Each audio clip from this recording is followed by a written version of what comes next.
It's that time of day. How's everybody doing this evening? Let's see. Let's get this going. All right. I'm going to start up the map, take a look at what I did yesterday, and we will jump into doing a lot of landscaping. But I promise you it won't be as bad as that road that we did first night there. Hello, Amaki, Badzilla, Shaky929, and everybody else that's out there. Glad you could be here this evening. Loading up the map, and we're going to take a little ride. And basically, I finished the railroad track without the spline on it, of course. That we are not going to do right this moment, but we'll take a ride over to show you. I've also started smoothing out a lot of the landscape. We got a lot to go all the way around, and I'll be doing mostly that this evening. But we'll take a look and show you what we've got done so far. I always wipe out around that corner. Try to take it too fast. So we'll head up that way. Farmer at 75 and KW, welcome to the stream as well.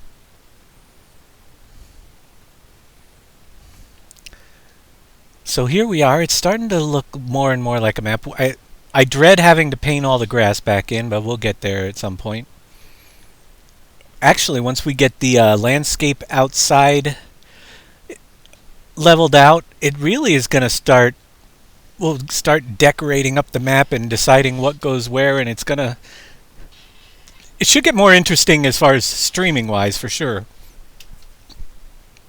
So we'll take a ride out here. Off this side, you'll notice that not a lot. I know that there's some little bumps here and there that I have to still smooth out, like that little ridge there.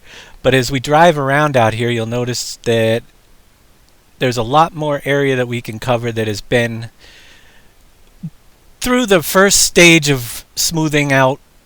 There's still a lot more to go, and we'll put some ridges and stuff in later on. But right now my goal is to get it so that the terrain is fully passable by vehicle without up and down hills and everything. So as we drive around here, you will see a lot of areas. This area needs a little bit of work right down in here, but it is smoothed out, the terrain all the way around the railroad tracks.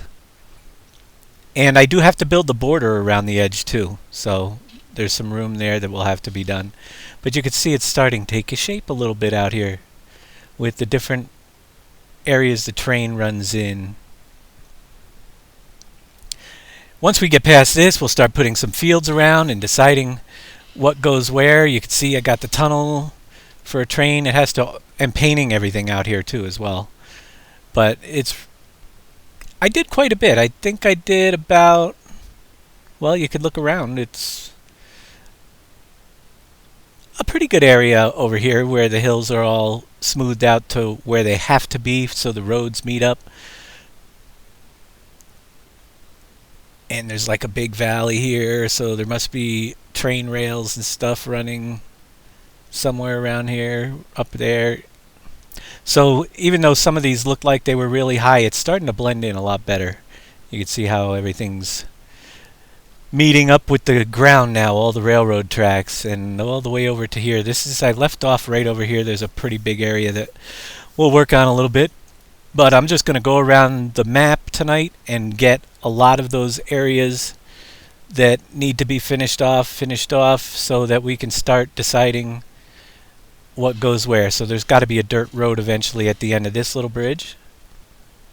But these are the bridges we put in just yesterday. There's actually roads and a pass through, so there will be a road down underneath this way coming in as well.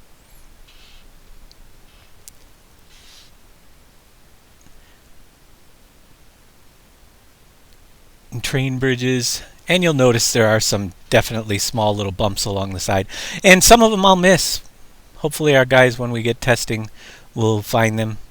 So I gotta finish up this side. You can see I didn't really touch over here yet, so we're gonna work around the overpasses that the railroad goes through and continue on the map. until everything looks like the terrain level. Yeah, right here is the end. I got to fill in all this section. So we got to level off all the road and then bring it all together. And we're going to get right into that tonight with you guys. Yes, some of them I put purposely, well, that are off to the tunnels there that are off to the side. Definitely will have room to put roads through as well. So here's what it looks like in the editor.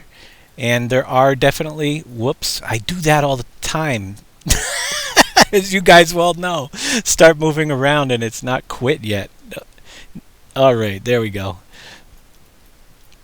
And there are some areas that I have to do a little bit more work with to smooth out and stuff. And when I get into the painting stage and actually getting the final where different ridges and stuff are going to be going in, and that's based on what's going to go in what area. Now, as I'm doing this, if you guys remember that really long road that took me forever to design, I found a little bit quicker way this time. So it's been working out pretty well, and I wanted to show you guys how I've been doing things lately to get as much done as I did in a pretty relatively short period of time. So I'm going to set this mouse button to replace, and I want the replacement limit to be set to lower, and then I need to grab the current height, which apparently is already set to 96. So what I've been doing is starting out wherever I can find a pretty low area, and I've been just bringing the replace limit up by 2 to 98 this time, and we'll fill in more, and we're just going to keep. And notice I did it set to low so I can get into these areas that are tight areas and not replace all the stuff that I've already brought up to the high point. So as we do this, we kind of just bring this whole chunk of landscape up to 98. And I've been using 2s. Thank you there for the host there, Badzilla, once again. I've been using it in increments of 2. I imagine just for speed purposes, I think it works out pretty well. So once I have that area I'm working on at 98, I'll bring it up to 100, and we'll do it again. But if you start toward the high areas here and work your way to the low area and just about where it starts burying the road, we're going to stop. But if it doesn't bury the road, then we're good. So we'll just keep on going and fill this area right in over to there, and bring everything up to that level again. So we're getting a lot closer to where the road meets the ground, and actually it's really close through here. So what I'm going to do is I'm actually going to do just an increase by 1 and see if it covers the road. It does. I'll undo that. We're going to come back here and we're just going to raise this up because it's not covered yet. And I didn't want to go that far. What you got to do is be careful, but once you get a little bit of grass like that that's out and you know the road is going to be covered in that area, you can leave there. We'll check down here. I don't want to actually cover all of the road right now, so I'm pretty close. I'm going to bring it up a little bit further over here because there's a pretty big gap right there. You can cover some of it, and I'll work on that part later. We're going to fill in this zone first. So we have this part here. We can go up a little bit higher. Just keep working it up. We'll go to 104 now. Get it up to where the road is pretty close but not covered. And you notice we're doing a pretty big section of road right here, unlike we did when we were doing that other road and I just covered everything. But by doing it this way, it seems to go a lot faster. And we'll bring this up to 106. And it's okay to have the little ridges that are in there.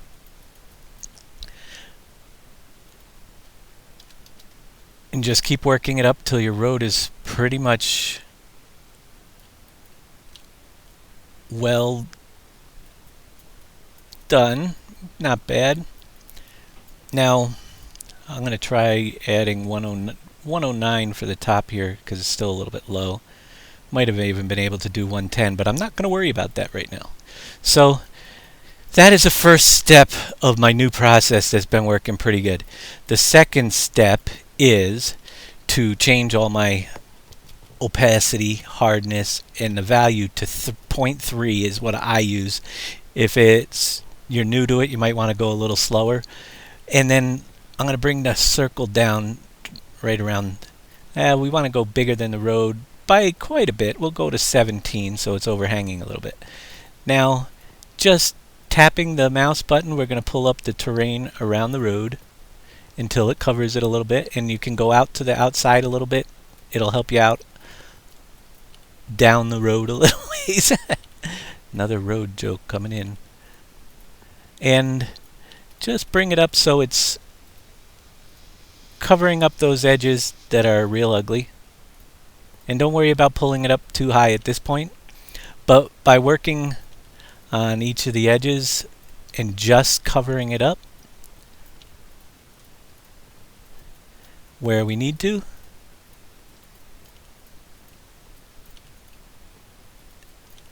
and it's a couple passes through doing this, because the next step is to come back and I'll make the circle about half the size of what it is once we get these edges all the way up to where we want them. I got to put a bridge in here too, still yet, but we'll get there.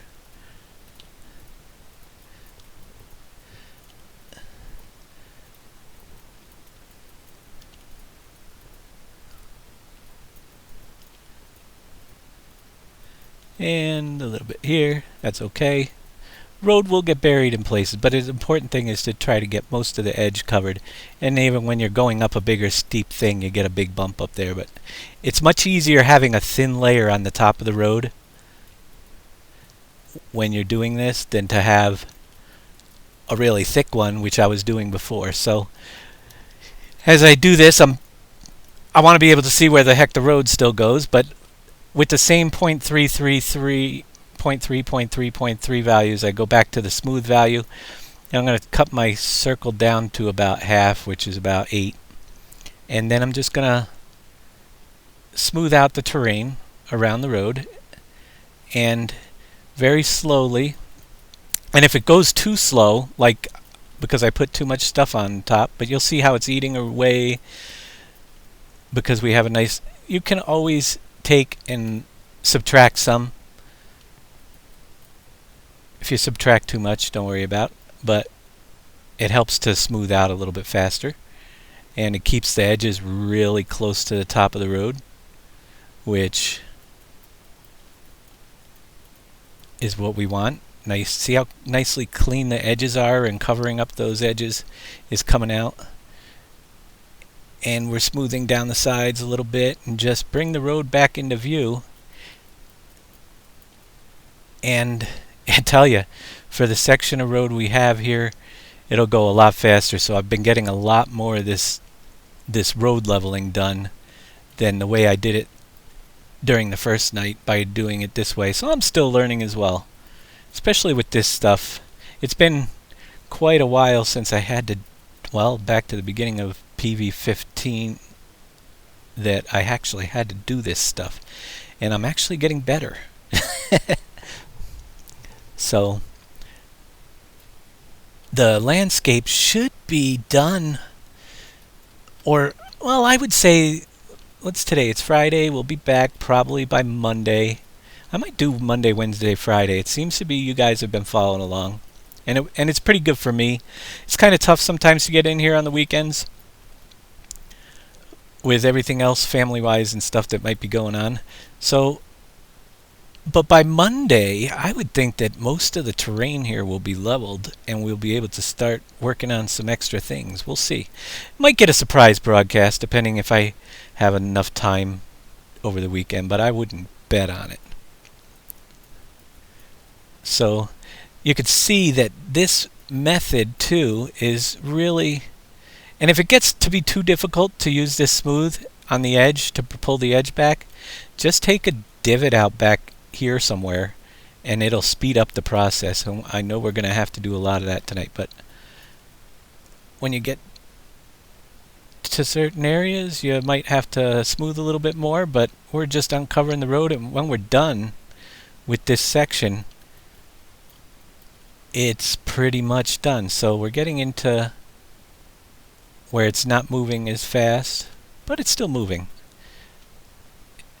If I smooth further away, which is good because I'm smoothing out here at the same time, but it helps to pull that edge down because it's pulling down the outside. So we'll just continue on down the road.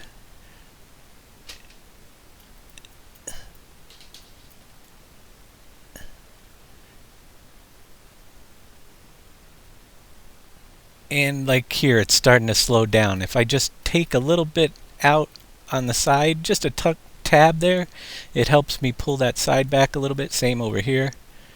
You see how much faster it went with just a tap of the landscape, bringing it down on the outside just a little bit.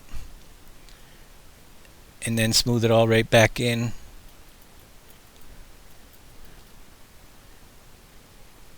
And you can be pretty darn close to perfect on this, doing it this way too, without having to. You could also do a divot in the middle of the road if you think you have a lot, like I just did a lot there, covering it up in certain areas. So I was just tapping with my one mouse button to remove a little bit of the terrain. So I'm having difficulty pulling it down here, and that's when I start doing a little bit more smoothing out here. And if it still is difficult, drop that terrain level down a little bit right there and it'll catch in. It's pretty thick here. I'm going to do a couple taps right in the, whoops, I don't like the way they did that new feature, right in the middle of the road, just to help bring it along a little bit.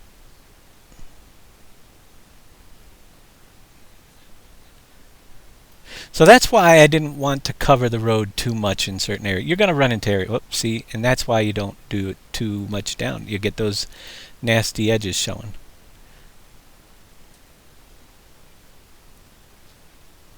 Often you'll see that if I do the divots out here, when I smooth them in, it makes it so that I'm not messing up the edges of the road as well, unless you get too close. There we go. Starting to give way.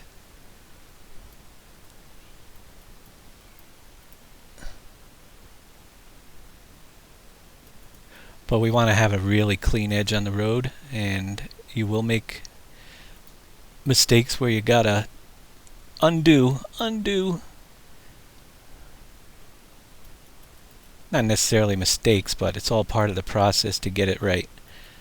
It's pretty thick through here, so I'm just taking a little bit off the top. That looks pretty good. It's just peeking through in a lot of places. That's what makes it disappear fast when I smooth it down.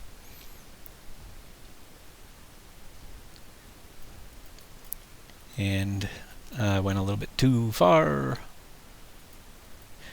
That's why it's just a tap of the mouse button. Actually, that might pull back up.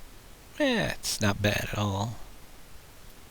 And if you do get those, you can always just do the same thing with the add button, where you've gone a little bit further than you want.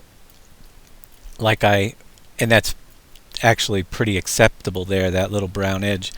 But with the same small settings, if I go back to add and just put it back and then smooth it back down, it'll fill it right in a lot better. So it's much easier to work with this method, getting it perfect.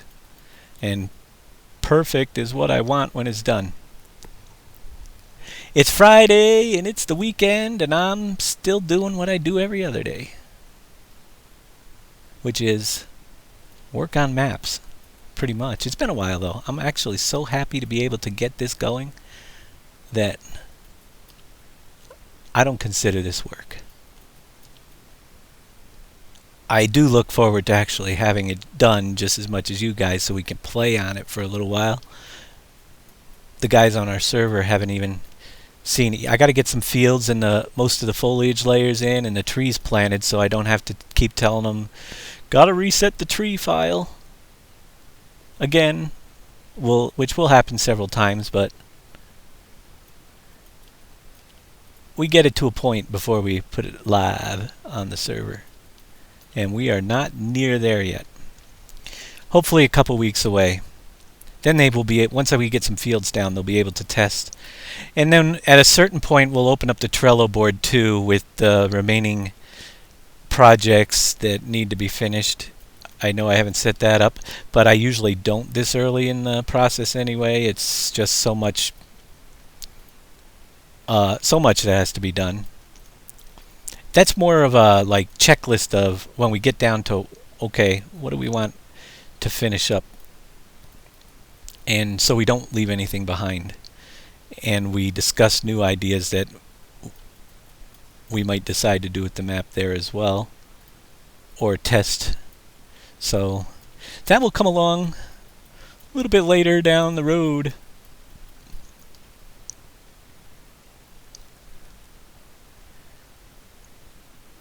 And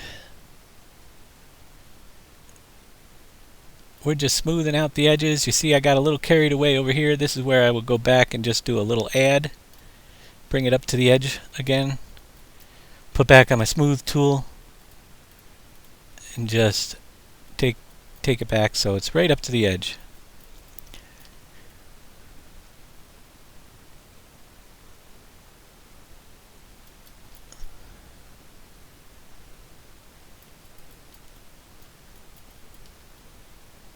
And it's looking pretty darn good.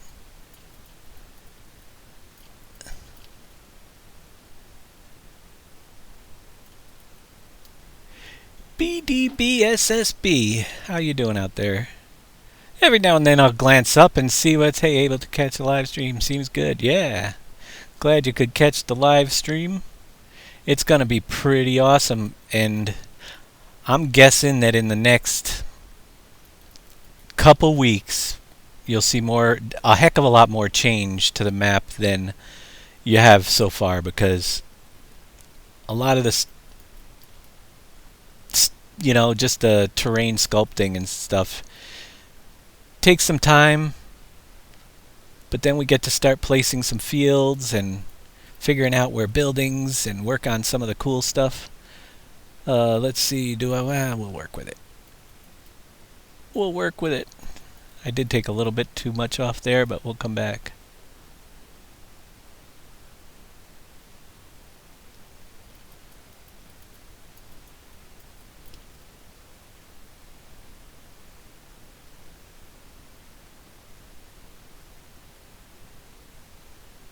Keep going, keep going.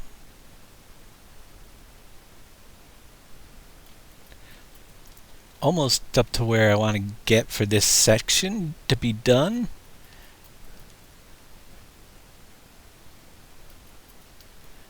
We've got a lot of coverage, it looks like, up here though. You can see it. So I'm going to take a little bit off the top in some spots and see if we can work it out.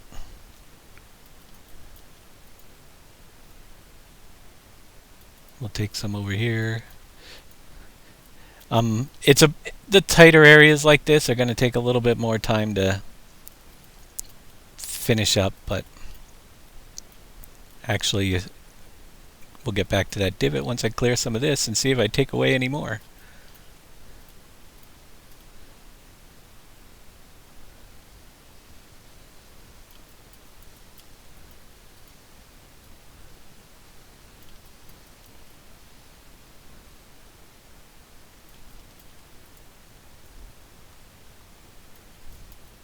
Now eventually all this terrain up here is going to blend in together anyway, so I'm not worried too much about what I'm doing out there. It actually needs to get cut back for me to get these edges.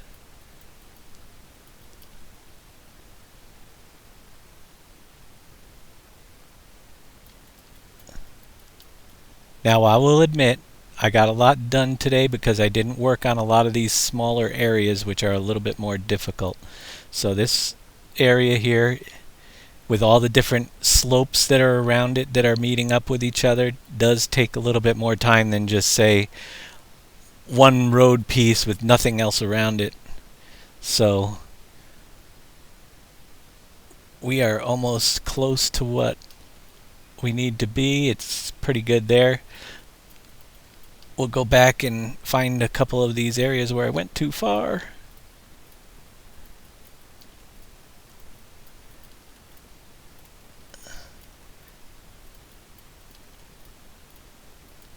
And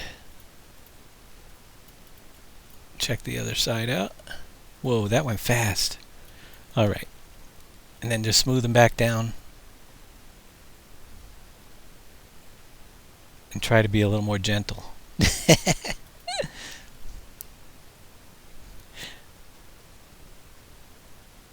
Now, I might have put too much over here. That'll work.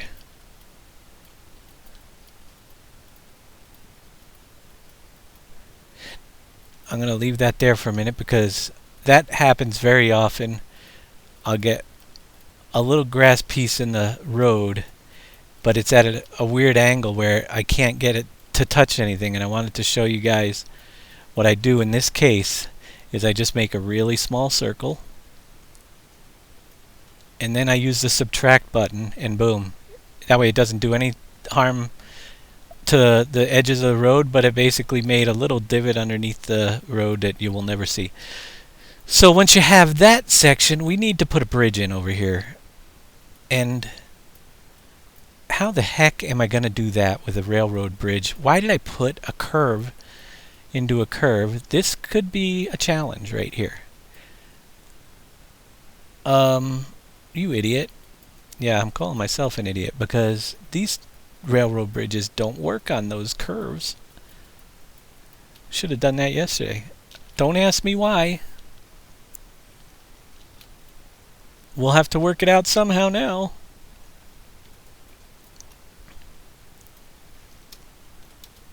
I'm gonna have to shrink a bridge, I think. Or do something. Because these is not gonna line up there. It's one of those mapping dilemmas. Let's think about how I want to do this. I'm gonna have to work some magic on that one. Let's bring the terrain out here. Bring these back up all the way to 1.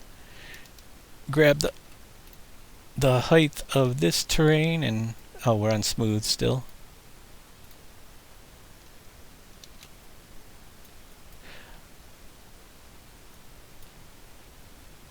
Wait a minute, what is going on? Oh.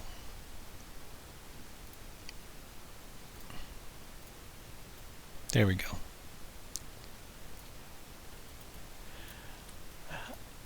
Yuck, I don't know what to do. I don't know what to do. I'm going to have to make some type of crossing there for this bridge to make a different tunnel in the very near future. Yeah, the tunnel pieces aren't made. I'll have to build something for that. There are several pieces I will have to build, but these tunnel pieces don't conform to the railroad tracks either. I don't know what it would look like if I shrink it down. That one's curved as well, up and down, so it's not really going to look right. We will have to build something with a custom block, basically. I don't know if I can do it. Let's see. Create a primitive of a cube.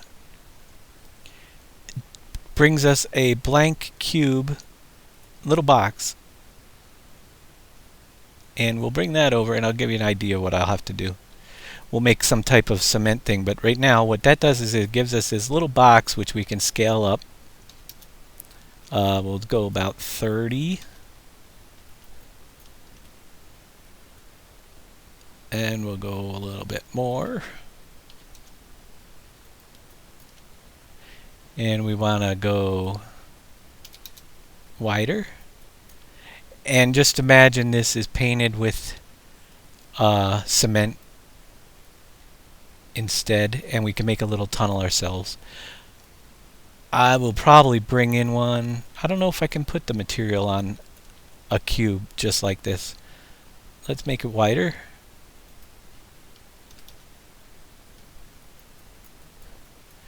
Whoa. My mouse, as you can see, is still acting up. I switched camera views. There we go. And we'll make this, let's see if we can do, there is a material editor, but in the past I never could get materials quite to be put on a object like this. Window, material editing, and it opened up on my other monitor because the diffuse texture, let's see if we can find a diffuse texture in the maps, textures. Let's see, Goldcrest Valley. Is there a cement texture or something to that effect? Fake water. Galvanized metal.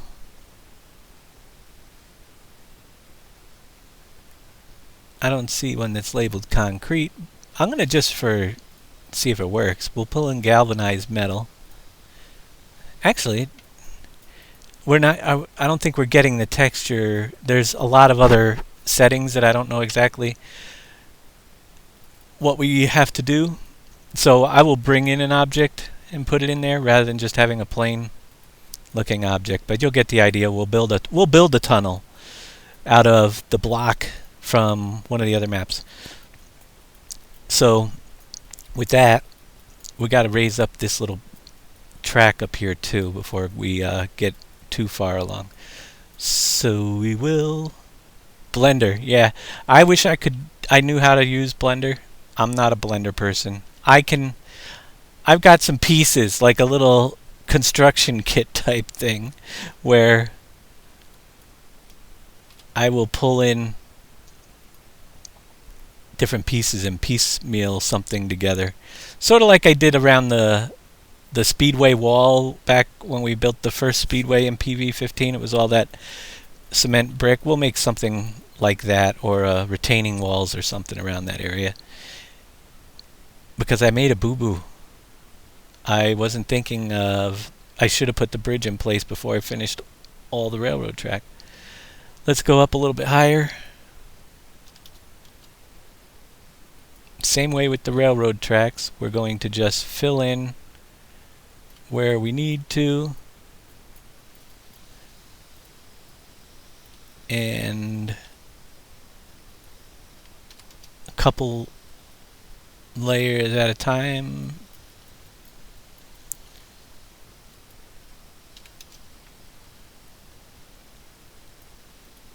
And that works pretty good. I'm going to extend this out just a little bit there. Bring my circle size back down. Turn all these back to 0.3. And get my add brush to pull in the areas on the railroad track, so there are no big gaps there.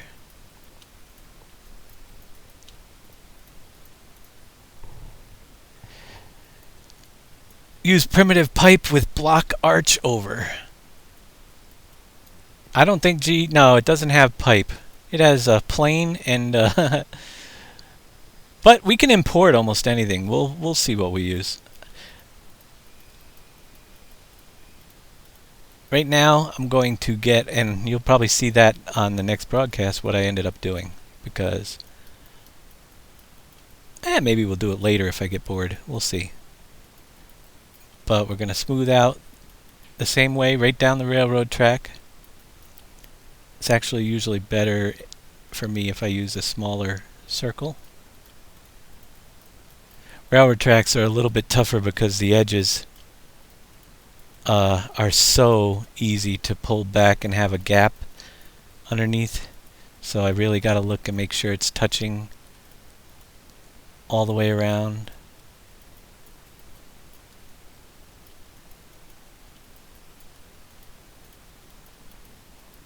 There we go. Alright, so once we have all this, we have a pretty good size area here that we can now work with. And what I will do is I crank up the smoothing as hard as possible and just blend these layers in so they don't actually appear as layers in the landscape. Now, when you get close to the railroad tracks here, we got to make sure we don't smooth too close to them or we'll be messing up under the railroad tracks. We can add detail back, like little ledges and stuff, later on. But we're going to just bring this so it's smooth right now. And then I'm not going to worry too much about too close to the where that little bridge thing is going. And I got to do the same thing over here. I got to build up all this area. But you can see this area here is starting to blend in together. Oh, see the steppy area here? We'll just blend it all right in, and it'll be pretty darn smooth in game with the road right at the surface. So that's what's going to have to be done to a lot of this map.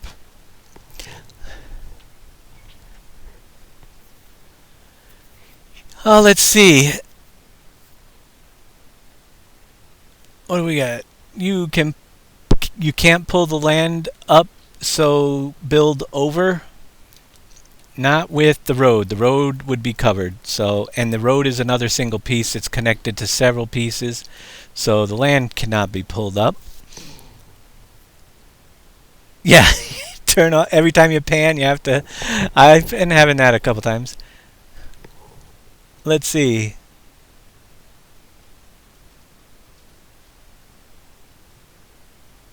Yep.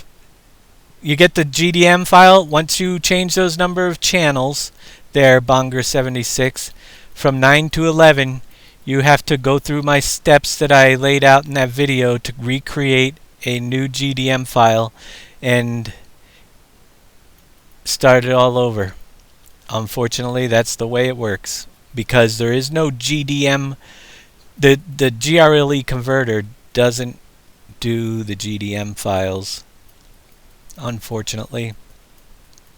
This is going to be a fun area to work with right here. Let's bring that up a little bit before we get too crazy.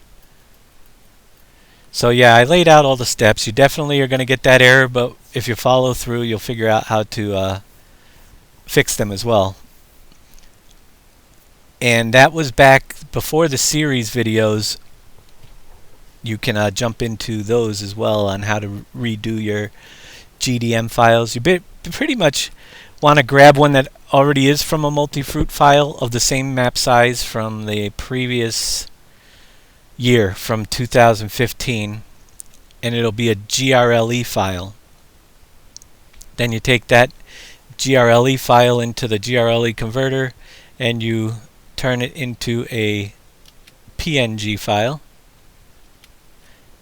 and then take that PNG file and convert it, drop it in, remove the GDM file, drop that in its place, and it'll rewrite, it'll make a new one. But we already went through all that, so you can refer to the previous videos. But you definitely, and you'll have to do that with both the fruit density and the cultivator density if you change the amount of fruits that your map will take. So if you're going to make a multi-fruit map, learn from my mistakes. It's all things, actually they're not really mistakes, but they're learning lessons. Thank you, Shaky929, for the host as well. But I've done it already. That's one of the first things you're going to want to do, because otherwise, everything I'm doing right now, I would have to redo. Not everything, but quite a bit of that stuff. Anything that goes in the fruit density layer or the cultivator, which is all your fields and your crops, would have to be redone once you change those layers. So it'll support more fruits down the road, and it's gonna be a blast.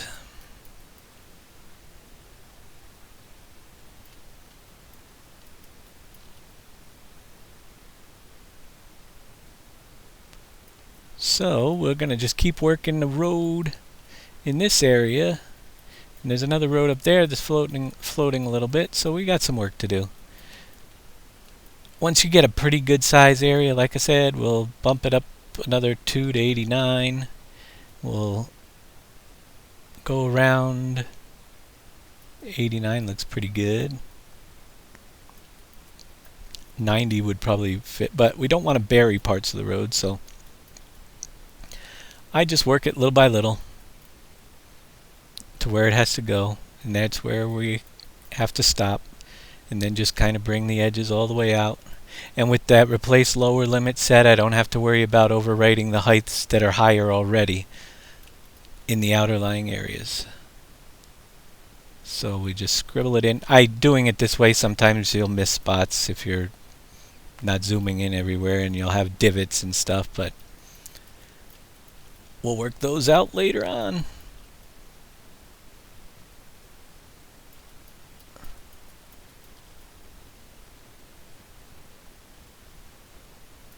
You can see if I miss this like little divot that's right there, that type of thing. There are a few in the landscape from where I already did, but the thing is, in the map process, you're going to be revisiting areas several times to do several different things. I mean, we still have to do fields, and when you get more to where you got to add more detail. And where's my sneeze button? Hold on a minute. I'm going to sneeze. There. When you get to areas when you have to start adding more detail, then you can start really paying attention to all the little stuff that's in that area. All right, let's bring it up another to 91. And fill in over here.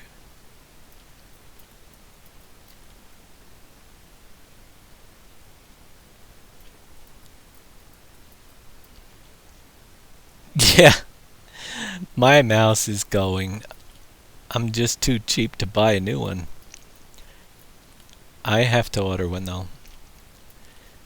It could put me out of work for a little while. It's not actually a mouse, it's a trackball.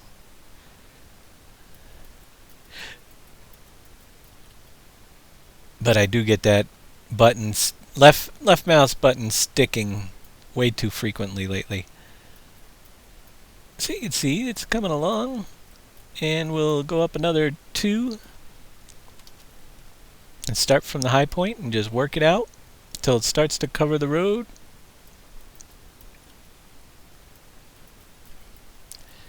And then I'll extend the ridge right to wherever I can, so it kind of will make it easier to blend in the landscape all the way around it eventually.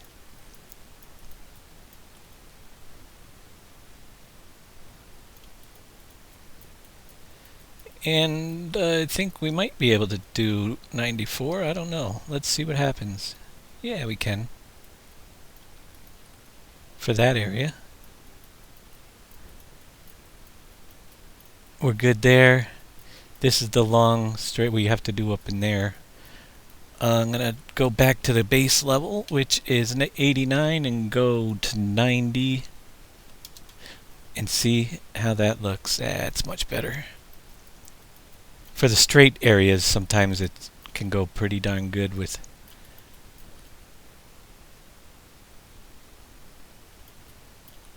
if you can get the perfect height And we're covering up the road too much. Let's do over this way a little bit. See where it goes.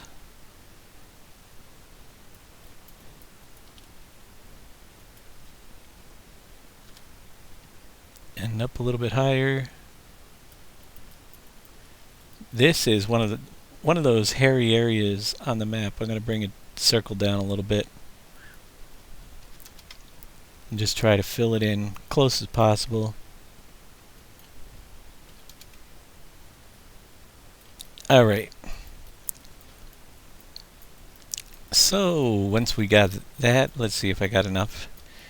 I wonder if I can get 91 on this side as well. Oops, it wasn't 91. What side? 85, 86? Okay. Now we'll go back and we'll do the 0.3, 0.3, and the 0.3 and go to the add button and get those edges up a little bit where it's low.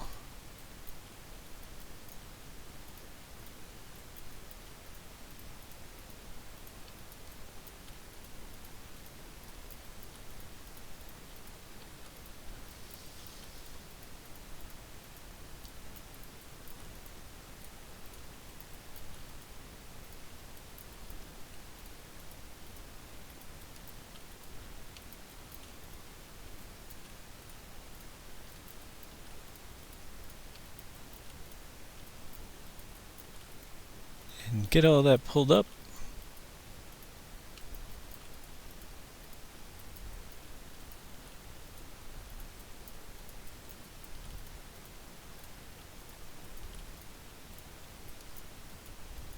That looks good through there.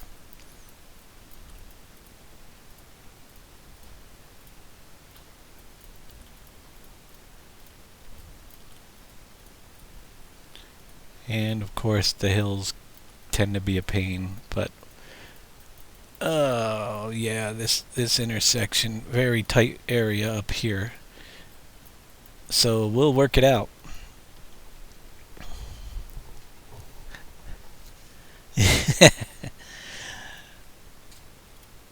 To the smooth. Again, a little bit smaller circle. Very tough area up in here because of all the different levels that come together. So we got to just be a little bit careful on the big wall side. You can see how it's moving that wall, and that usually requires me to just give it a couple taps. But we have a huge divot over here too, so that's going to be an issue. Let's pull that right out. Pull it right out.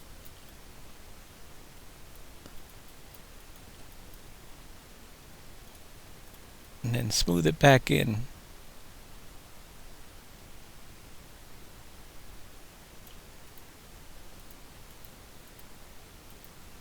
And I'm just subtracting a little bit back by the wall so I can keep pulling this out without messing the wall up too much. That looks pretty good up there. And it doesn't look too good right on this side. CRB888. Now I have to buy one. I will do that. I definitely got to order one. Thank you so much for the $50 donation, ZRB888. And Marco123HD, thanks for the follow as well. But yeah, now I'll have to place the order. You guys are awesome. You keep me going, that's for sure. Although, I'd probably keep going because I enjoy doing this. This is definitely nice to be able to share it with you guys too. And it's kind of cool when you get those I know that some people have followed my videos and have created their first maps from watching the videos. That's kind of cool too, to see what you guys come up with as well. And believe me, if you're out there creating your first map, don't get discouraged. Just go back and take a look at my first map and see how 15 maps later, I hate this wall. I want to take that wall out. 15 maps later and I'm still learning stuff, so hopefully you guys that are creating your first maps will have it a little bit easier. I remember back when I was doing the very first map that I worked on, and it's the same way today. There's not a lot of people that give information. Getting the field markers on the fields, I kept trying everything, searching. I think it took me 3 weeks just to figure out how to mark a field, and once you learn it, it's like, holy moly, it takes 3 seconds to do it, Not 3 seconds, but you know what I mean. It's just, so that's why I decided to start putting some of this information out there for you guys, because time saving. If I had the video that I made back when I was doing my first map, it could have probably got done a lot quicker, and I might have taken more time and put more effort into it. Well, I'm glad you guys appreciate it. I know you do, Badzilla. Especially you're here. I don't think you missed an episode yet. You've been here every day, which is cool. I didn't know that there would be that much interest in watching the process, but so I figured I'd try to at least teach you guys a little bit along the way.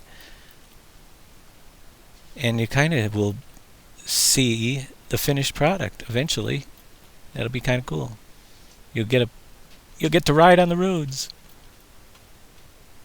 And then you'll also point out things that I might have missed. Although I have to say, there's a video. If you guys bought the DLC that has the tutorial videos, which for beginners I would say is helpful. I always buy them and find out that they didn't teach me what I wanted to know, but it's pretty interesting videos anyhow to watch. But they had the making of video, and I found that pretty interesting, the making of Farming Sim 17. So yeah, you've been watching. Yeah, also, well, we'll get back to that. But so in the making of Farming Sim 17 video, they have a guy in there, one of the map makers. He's working on a building, and he's discussing the tiles on the roof and how the slightest texture overlap basically gave a line that is visible that should not be there on the roof, because one row of those shingle tiles was smaller in the middle of the others. And he's saying how it's not acceptable to be that way. And then the funny thing is, I'm driving by that building in the map and it's still there. So I don't know what he decided to do. He left the whole process behind. I think it's the same. It might not be the same building, but there's another building with the exact same problem, and it did make it, even though the guy said it wasn't going to be acceptable the way it was. So most of you guys probably don't even know. I thought it was kind of silly. It was such a small detail, but it is what it is. I should not have raised that all the way up yet, because I am nowhere near done smoothing this road as I thought I was.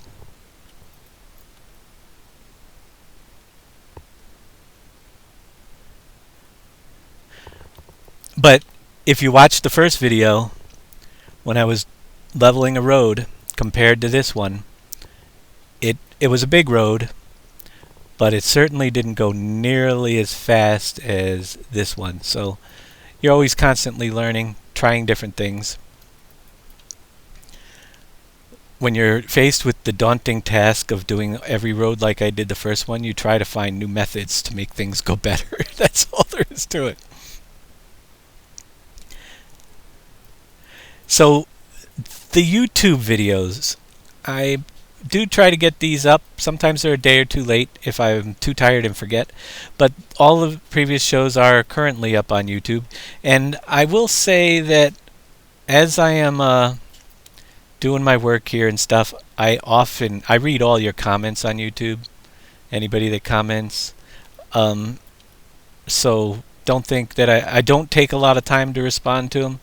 But definitely, there was even one in French there that we translated, and I just wanted to say thanks to all the YouTube viewers as well.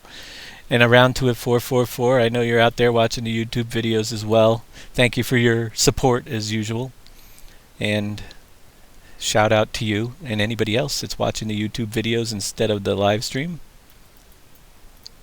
I know different time zones around the world make it difficult for a lot of people to be here in the hours that I'm awake doing this stuff, even though I'm almost always doing this stuff. No, but definitely appreciate everybody on YouTube as well. So if you miss anything, go back to the YouTube videos. Eventually, it's all there.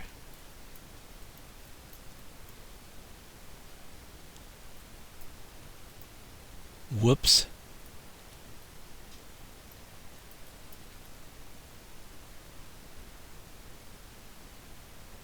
I tend to get impatient sometimes when I'm doing things like this. I like, where's the road? Just come on through. And then I'll try to speed it up and I mess it up more.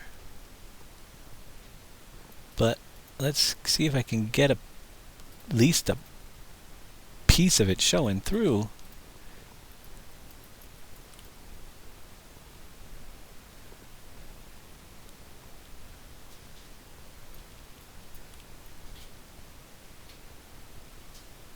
I just think this way leaves such cleaner, nicer edges than I was getting before too. That a lot less bumps on the outside of the roads that have to be fixed later on.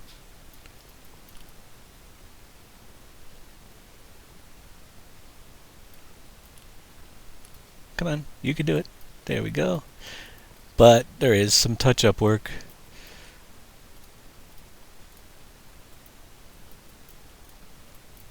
And you don't always catch everything when you're doing it as well. Oh my gosh, there's a wall of text. Let me see if I could read it. You went to GE and made sure there was just grass terrain in a place of a field and made sure owned by player was unchecked.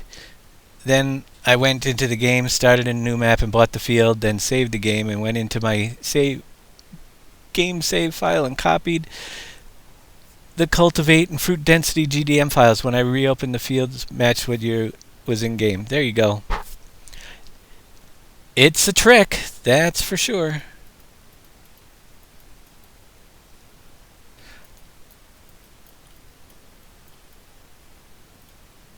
Those darn GDM files. Now you see the converter, the GRLE converter is actually GRLE and GDM converter. So in the future, that whole process should be easier once they actually fix the converter so it opens GDM files as well. It would be a lot easier. Then I wouldn't have had to go through all these steps. I could have easily converted it. I don't know, I'm probably getting a little bit picky here on this road. I'm going back over what I just went over. Okay, so here we have another road to smooth down. Let's get this one done here.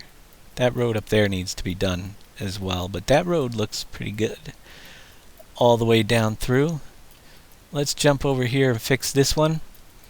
Then we can smooth a lot more of this terrain, right? That's actually this whole ridge here is probably ready to be smoothed down into the terrain as well.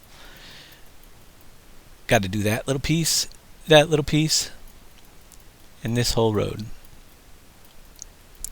So we'll go back to our values of 1, get my circle size much bigger so I can work it on out, and grab the replace,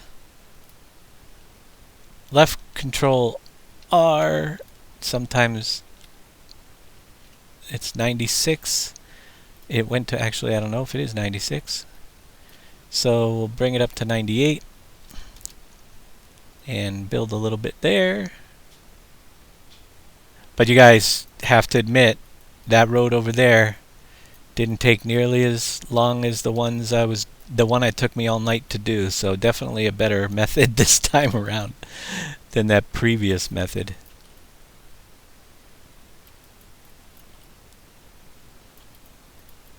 We'll have several of these roads done tonight compared to one that took 3 hours to do the old way.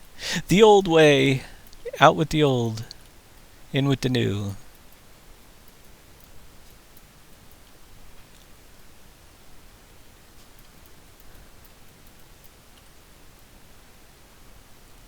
Let's bring that out a little bit further, because we can. Alright. Add a couple more.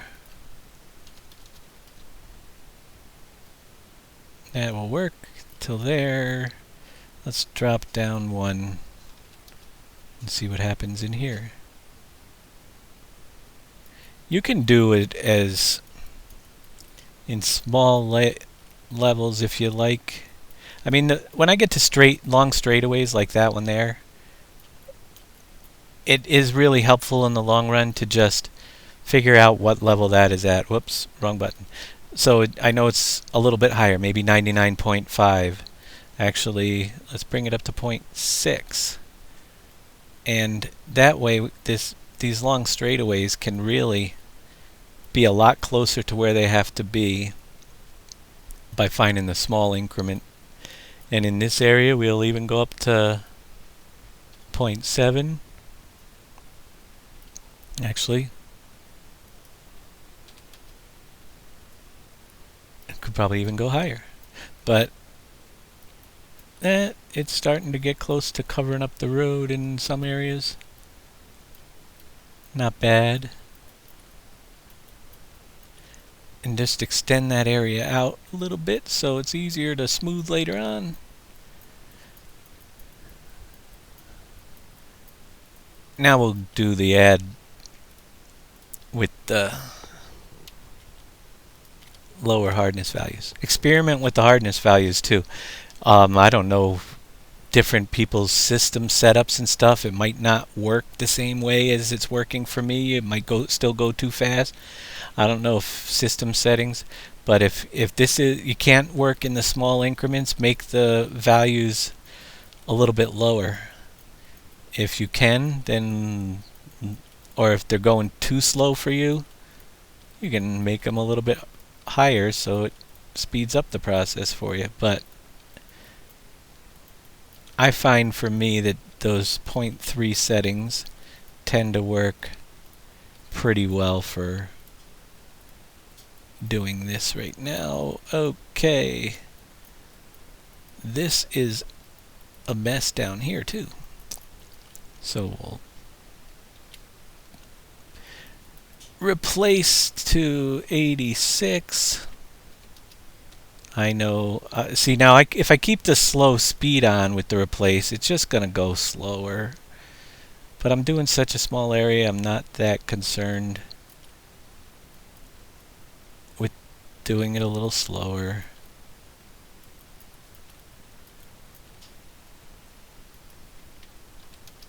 Go up a little bit higher.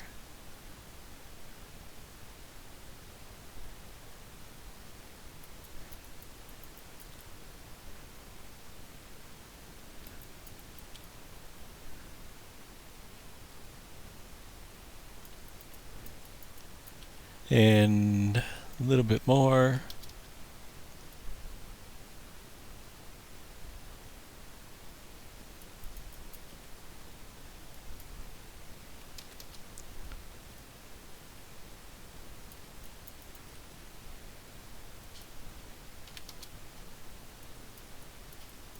Alright, now I'll switch over to the add operation. And work. Uncover my edges.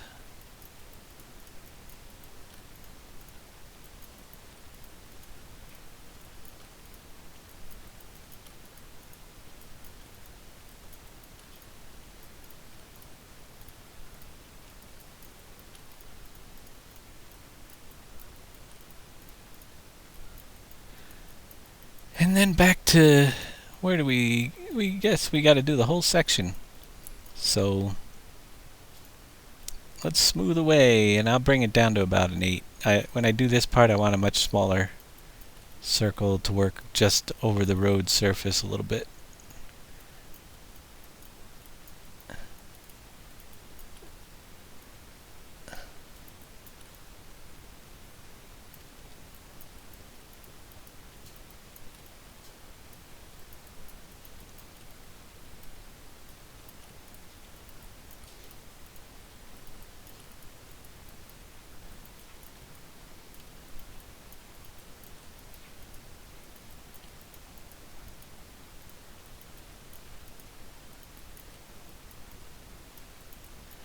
Now, of course, you don't have to always put it, but definitely the railroad. If you want to do good railroads and making your own tracks, we've showed you that yesterday and several, but you don't necessarily have to use the in-game roads like I have. You can draw paint roads on or find roads that you can actually just place on the surface, which go a lot easier.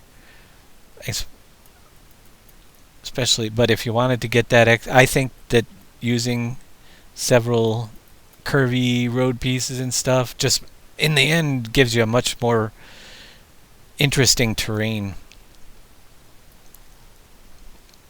It beats not repainting all 30 fields. Yeah. Problem I have is that, and why I couldn't do that method that you did, BDSBB, is because I needed to take I was working on a converted one to the 4x size, and the initial in-game one is only a single size, and I didn't save it when it was just a PNG file or anything. I had to actually literally start it all over. Kind of crazy, but there was no way to take that GDM file. It didn't take long though. I'll admit it, I probably played a good 10 hours of Farm Sim this last couple days too with all of this stuff. Every now and then, you know, your fingers just get cramps and you gotta take a break from doing the map stuff. But I still put in a good 10 hours a day roughly for most days. You see, yesterday I didn't get started till late because I was playing, but I started at 6 p.m. and I ended at 4 a.m. So I still put in 9 hours, I guess. But that was 9 hours where I didn't even stop to take a break other than get up and stretch for a minute, get a drink or something.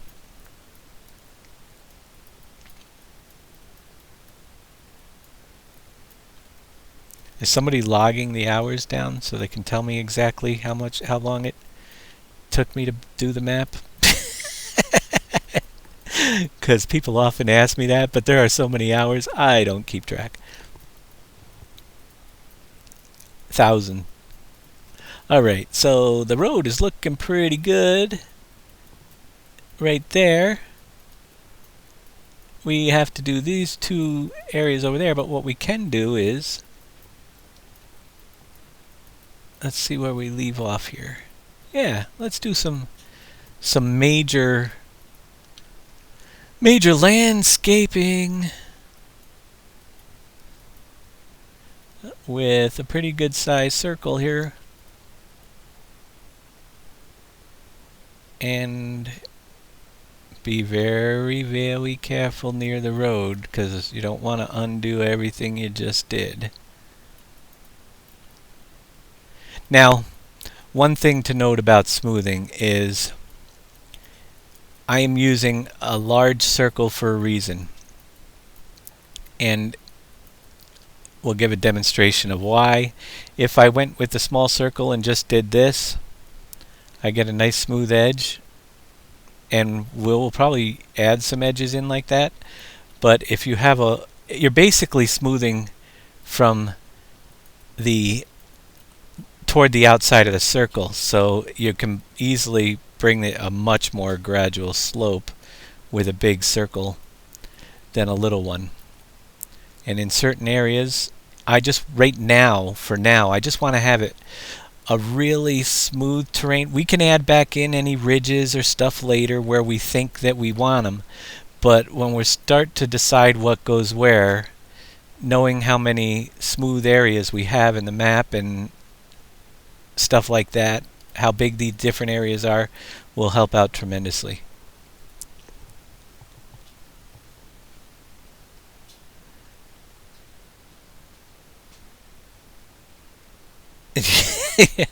There's a town crossing T and yeah, you can't remove the town grass between the road and the sidewalk. There is the town, I noticed there's crossings, but they're all like connected together. If I remember correctly, I didn't get to. That's why I copied the whole darn town road segments when I brought them in. Whoa.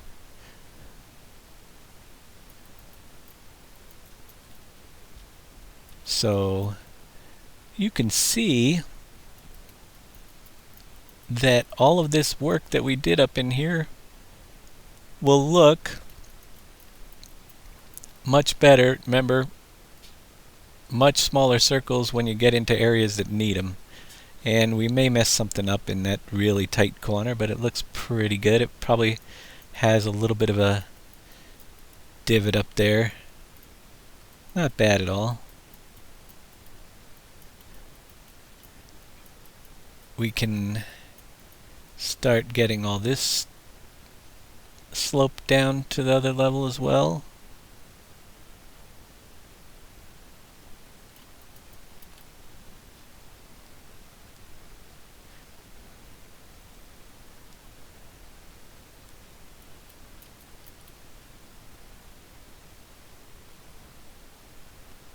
That's why I love designing a map this way, is because I have no idea what it's going to look like.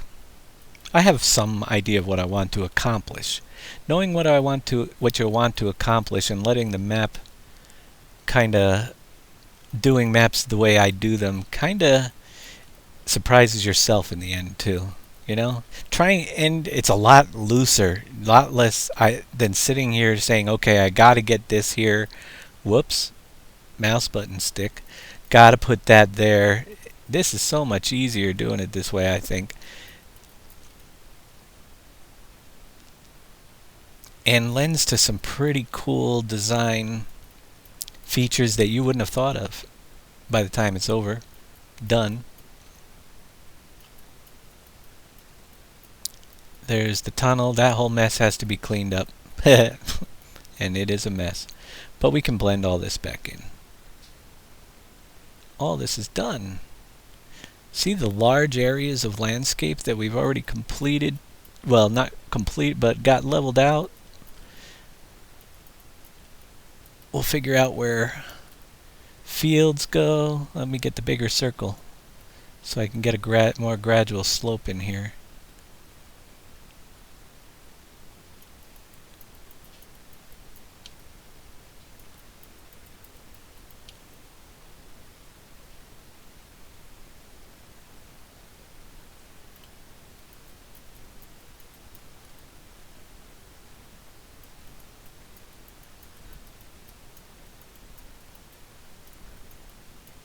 Now you can see I might have got a little bit carried away with the smooth tool right there.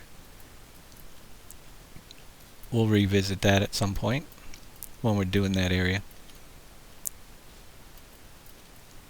That's what happens when you get too close to a part you did with the circle after you already did it.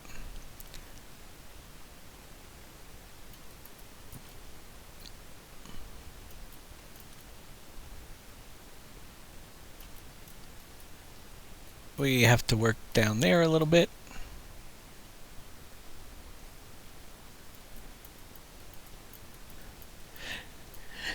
Now it does give you, you got to look pretty close to not see all the funky, but yeah, just look around. All this area is starting to blend together nicely between the roads. It's looking pretty good. It's a little bit rough in some spots, like in here. I can see an edge that I want to try to get out for now. There. Maybe bring the height of this little so it's not as steep of a drop off between here. This way, if I decide to put field in here at a nice smooth angle, it won't make your combines go all crazy. But if I do want to build a mountain ridge or something in here to separate between, just to add character later on, that's possible too. We have to see where everything's going to go. Let's work this valley out of here so we can finish up this section. Alright, we can start. Actually, circle size is fine. Ground level is definitely going to have to come up to this height right here for sure. And you don't want to have your smooth tool on at this point. We'll replace.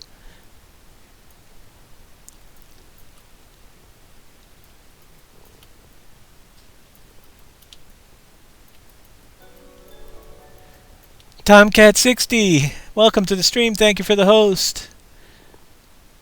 So here we have that brought out. Doesn't look nearly like it did before.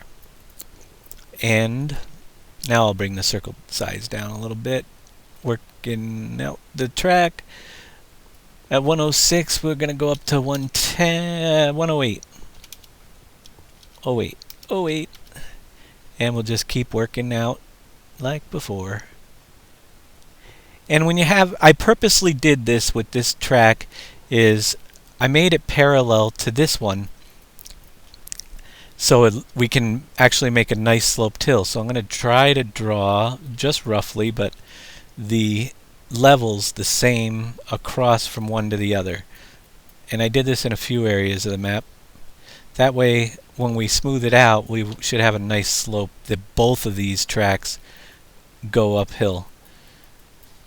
And we'll bring it up another 2. I need a translator. I don't know what that is right there. And Anderson's 98. I don't have, is that French? It looks like French. Where's Andre when we need him?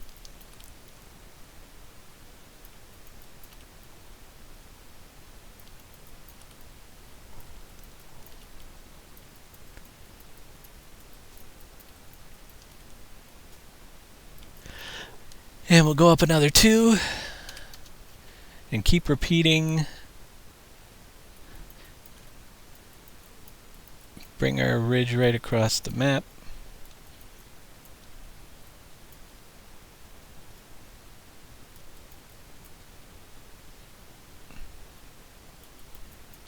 Yeah, no speak English, me only language.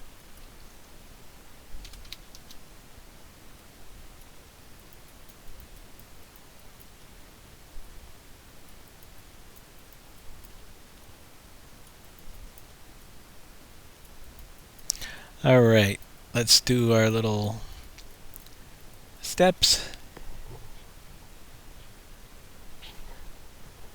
Yeah. Okay. That works.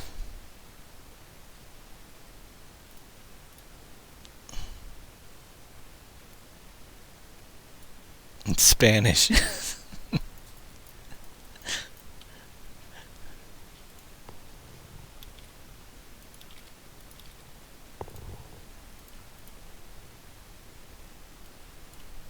You're funny. Portuguese. Whatever language it is, it's one I don't know how to speak. So I have no idea what they said.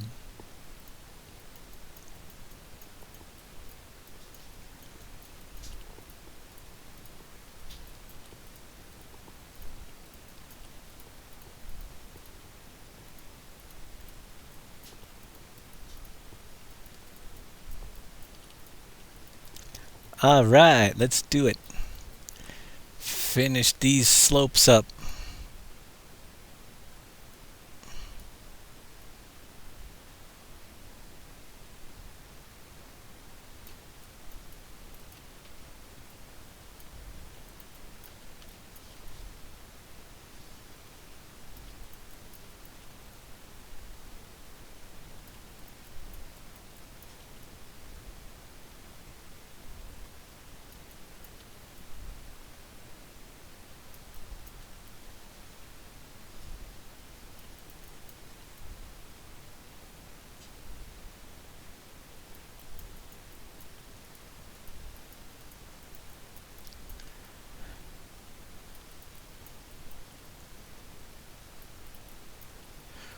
Portuguese. They come from all over the world. Let's see. That one looks pretty good. Let's bring this one in to shape here.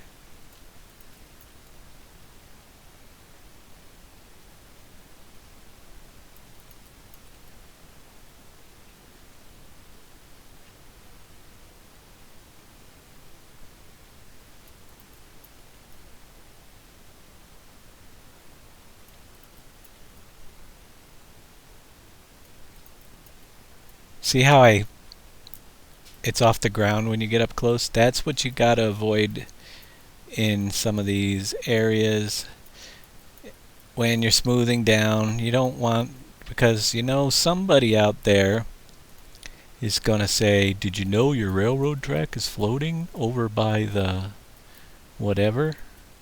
Say, yeah, I know. I was hoping that nobody would catch it. No.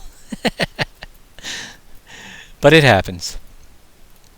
So try to look close, and you sometimes can't see it from here, from this angle, you know? And sometimes I keep doing the same thing over and over. But that's much better on that one. No gaps. Let's check the other one. I might have done the same thing over here, but I think I was a little bit better. Nope, it looks pretty good. Looks good to me. So with that and that, we can crank up the tools and make our nice gradual hill. Careful near your track.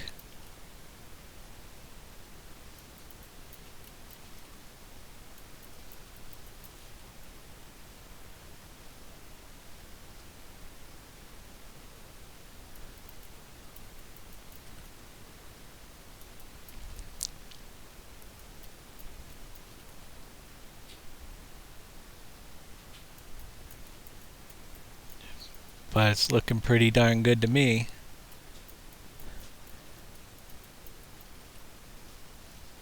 And this one is going to be definitely bigger. Look, helium-filled ties for a smoother ride. And hello, Dave and all Czech Republic. Hello out there, Milos 2010.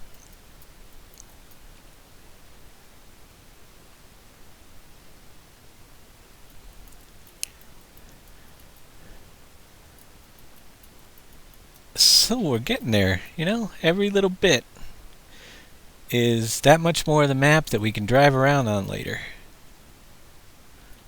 without running into some weird feature that I messed up on. Alright, take a look over this way.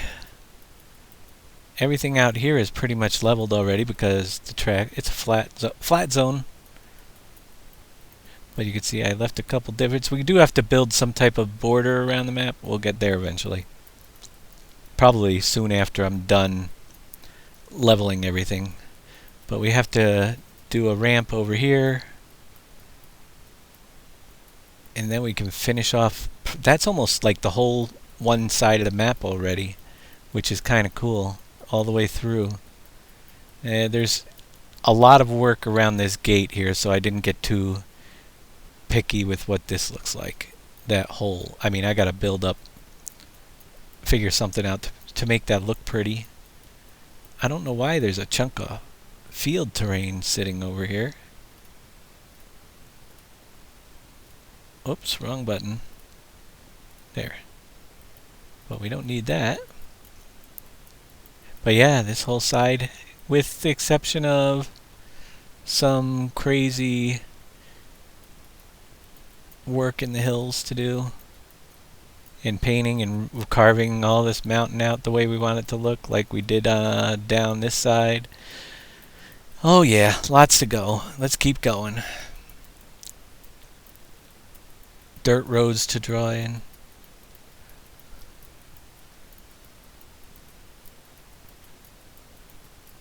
Let's go over and take care of this mess.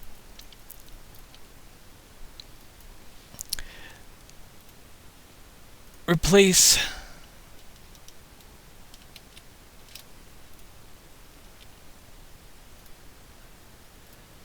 to 98.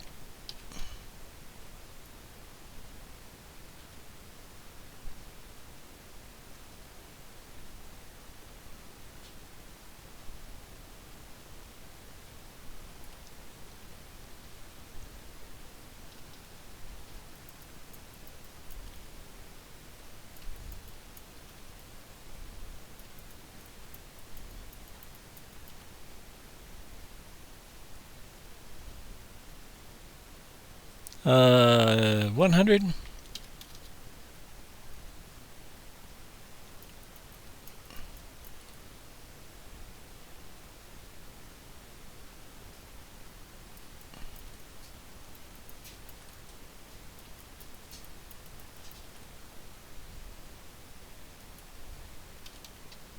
$102.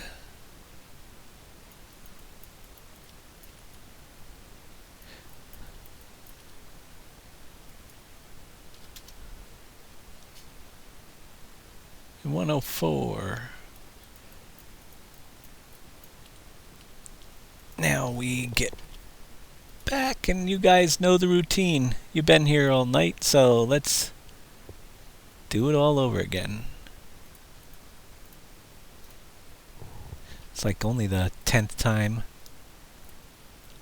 But I really love doing this part of the map because the terrain is actually starting to take shape that we're going to be building on. You know, for a while it's just a big mess looking thing, but once I can smooth out the layers and stuff, it starts looking really cool. You definitely start getting a picture of what the map is gonna look like. Then we get to start adding trees and forest areas and fields and grass. Of course, there's going to be a couple really long days in there where I got to do 2 more train splines.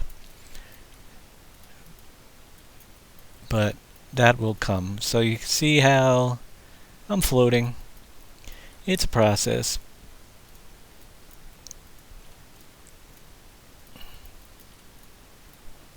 Actually comes out pretty good, except for when you go too far.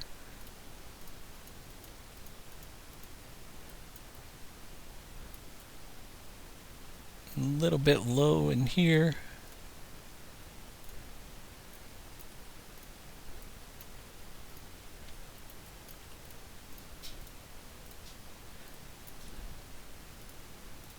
And it's need a smaller circle.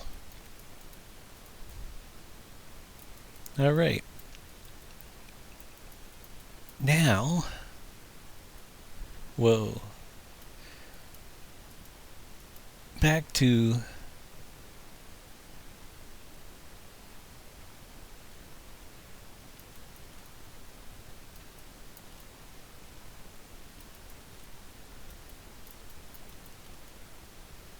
get the smooth down edges.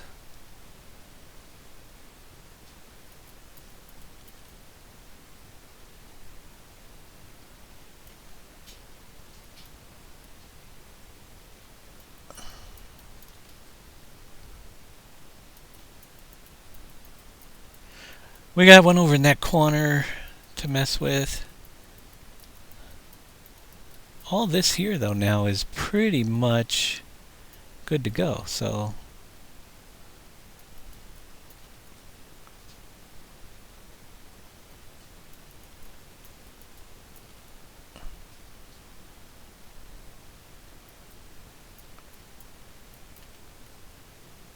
I'm gonna watch out near the bridge. Needs a finer detail a little later. So you could kind of see, it might be hard for you guys to see that in the editor, but there are definitely some pretty cool rolls in the terrain and stuff that I'm just leaving behind, and we'll see how it blends in and what we need to, when we start putting in fields and stuff, what we need to smooth out further, where we want extra detail. But this is just going to let me get it all to a point where we can start drawing fields and stuff on the map. Right. Lower level, I think, is 86. I keep forgetting. 96. It's different in different places, actually. So we bring it to 98.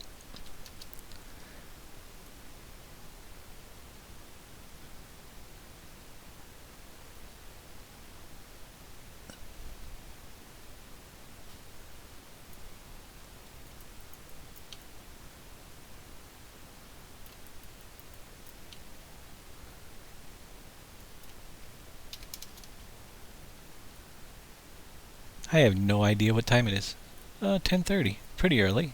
Only an hour and a half into it. It's hard to believe how much more landscape doing it this way we've covered than that first night doing just the one road.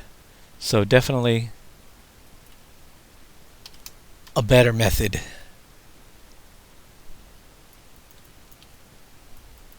You guys probably already knew that and were laughing at me. Not telling.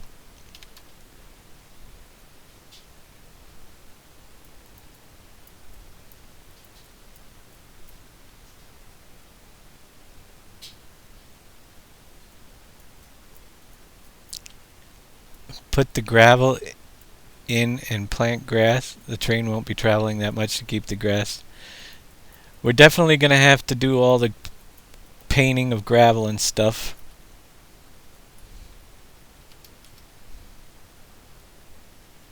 That's for sure.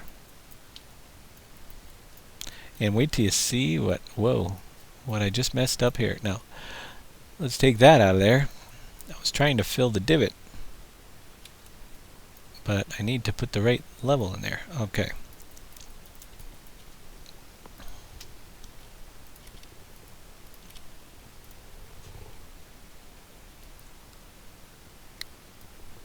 Ready, fill it in.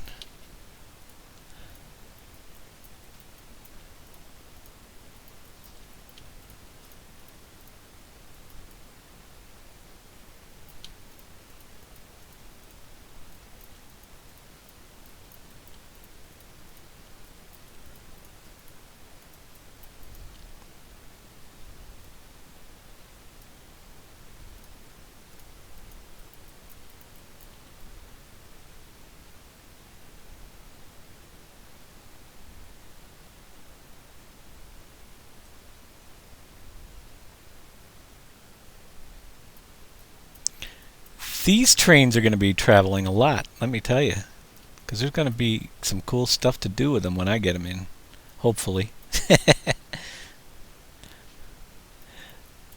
Build some new train carts. I hope we can pull off like a water cart and everything and transport stuff like that around the map. Maybe a flatbed, that would be kind of cool. We'll see what Big Daddy can come up with. Get working on that. Nah, he's been working on a lot of stuff lately, though. Alright. Another one.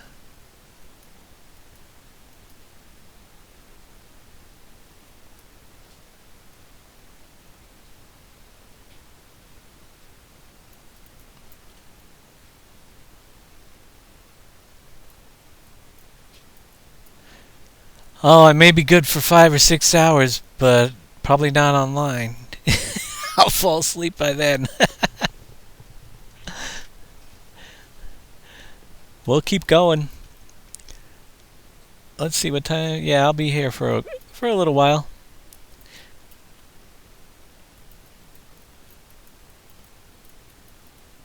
Did I forget a spot over there? No, that looks good. That looks good.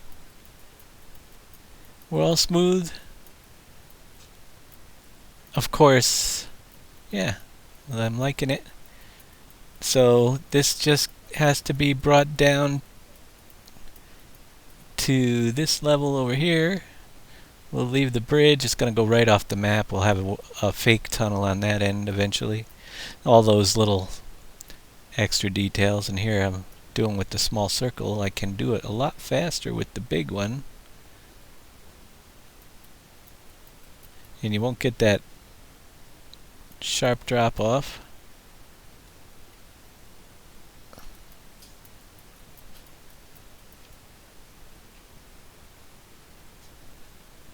We may have some ridges in here and stuff on the different levels, but like I said before, this is going to be so much easier to work with being flat and deciding where things are going to go and adding back in the detailed ridges and stuff a little later. And to do a ridge is as simple as picking a point on the surface. I will give you a demonstration of what I'm talking about when I say about adding a ridge back in. We'll make a much smaller circle, probably 10, that works. And we'll pick a point on the surface that's pretty low, and we'll grab the replace tool and replace limit, take that off, and whoops, let's get the replace, and then we can just carve in like a little thing along the track here, just giving an example. We'll probably erase it all anyway.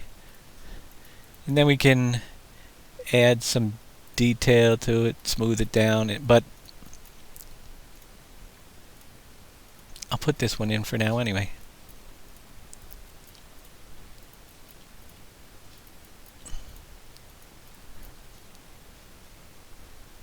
So it's a lot steeper. And then when we start painting it up, actually we can make it a little bit steeper in there. That way when we grab our paint tool, set the angle to 45, grab the mountain rock, we get a nice little detail along that side where, and we'll work this whole mess out in the near future. But yeah, so you gotta, and you also get a flatter area down here. So when we start having to put barns in and stuff, and we need flat areas, you'll see a lot more of these type of things coming. And we could also build mountain ledges too up on the top as well. But very easy to do. We've got to do a lot more road, but you know what I'm going to do right now? I'm going to take this whole mountain has to be blended in. Lots and lots to do. But I'm going to take a break with this and take a little ride on it.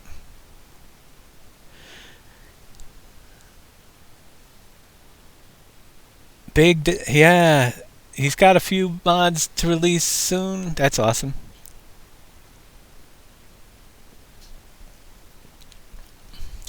and give him a spoiler. Give him a spoiler. A track maintenance car to paint in the gravel roadbed. Yeah, we'll be doing a lot of painting.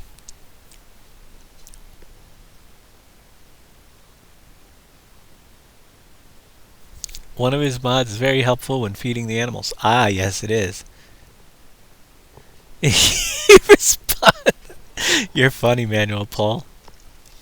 He responds well to Portuguese. Let's load up this map and take a little ride so I can take a little break and get the cramps out of my hands and see how it's turning out. This time,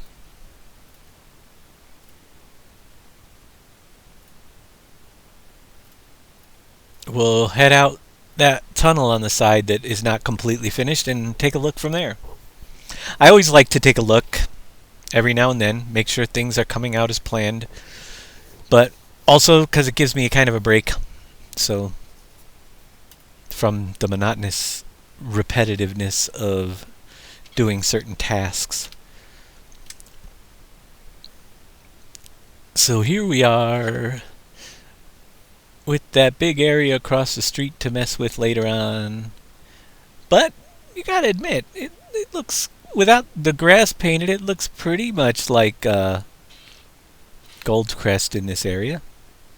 Everything else stayed close to the same after I repainted everything.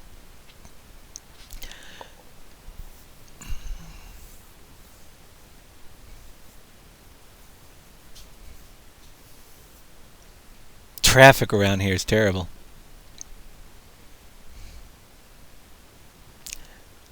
But the good thing is there isn't any traffic once I get through the tunnel. Yet. There will be. It's another week's worth of work. So as we pull out here, yeah, we got to work the tunnel enclosure out. And we may need to use some cement walls like I'm making over there for that bridge that we were showing. But the terrain actually has roads that we can drive on over here now. It looks a mess up there. What the heck's going on up here? Oh, that's an unfinished area that I didn't get to. This whole slope right up there needs to be finished up. Yeah, we gotta continue on that. So some of it's done, some of it's not. This has to be brought up a little bit higher. Oh, we didn't do all this back in here. See, I miss areas. If I don't drive around every now and then, I don't know exactly where I'm supposed to be working, because boy, did I miss a whole bunch of back here.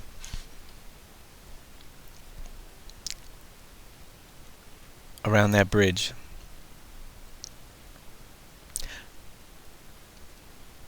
But it's getting much closer.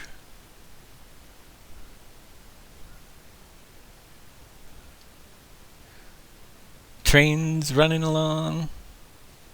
Yeah. I think it's looking pretty good. How's it looking down in this area? That train just going to be winding up and down hills and all over the place.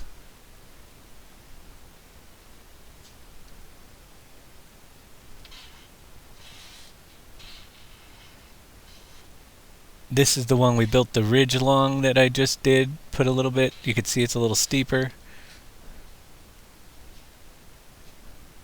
But we'll be traveling along the highway.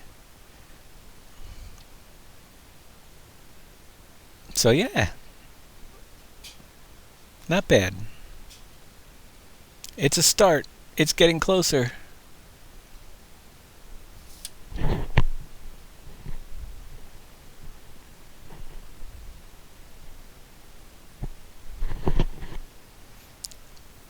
Yeah. That cloud converter, it gets you started, but if you want to add all those extra features in, it's a little bit more work than that. And those scripts that people have that just don't work. So, pretty cool. Most of the roads here, as I'm driving across, when you go over them at an angle, you're not shooting up in the air or tipping over. So that's alone is an accomplishment. We can see right through the tunnel.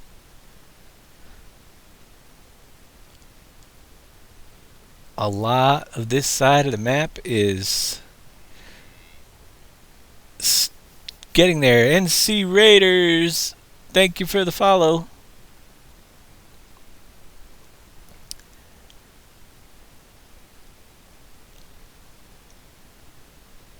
Wow, it's gonna be, there's a lot, even with all the detail, there's still a lot of map out here. That is for sure. Sometimes I wonder if the map size is actually bigger, but I don't think it is. 4x. There's a lot of map. It's just the different design things that go in and it'll tighten up the space. But we could have some massive fields and forests. Look at all that room. All right, I get carried away. Let's take a train ride too. See what everything looks like from this train right now. And then we'll jump back into the editor and continue the sweeping. Now I wish I could. Can you put cruise control on a train? Awesome. 3, because I'm going to give you guys the train ride while I go use the restroom. And I will be back very shortly.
I'm back. How's the train ride going? Oh yeah, we got to do a lot of work over here. Back here on this trail. There's still a lot to be done. But it's getting there. And lots of terrain. It's going to be pretty awesome, the views and stuff, when we get everything in, I think.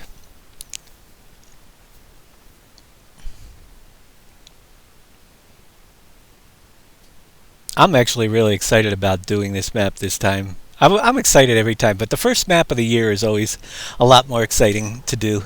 And I really hope that the engine can handle everything I have planned for this.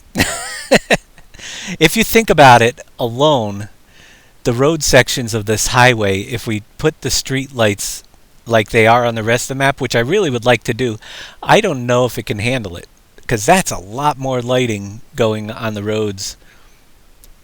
When you look at all the street lights that go through the main villages, I'd love to do that all the way down the main stretches of the big road as well, and all those detail items. But there will probably have to cut back at some point. I don't know if there's a light limit or not yet. We're going to find all that out in the future, that's for sure. But yeah, it's starting to smooth out quite a bit. Look at the room for forests and fields and all that fun stuff. Factories, forests, fields, the 3 F words.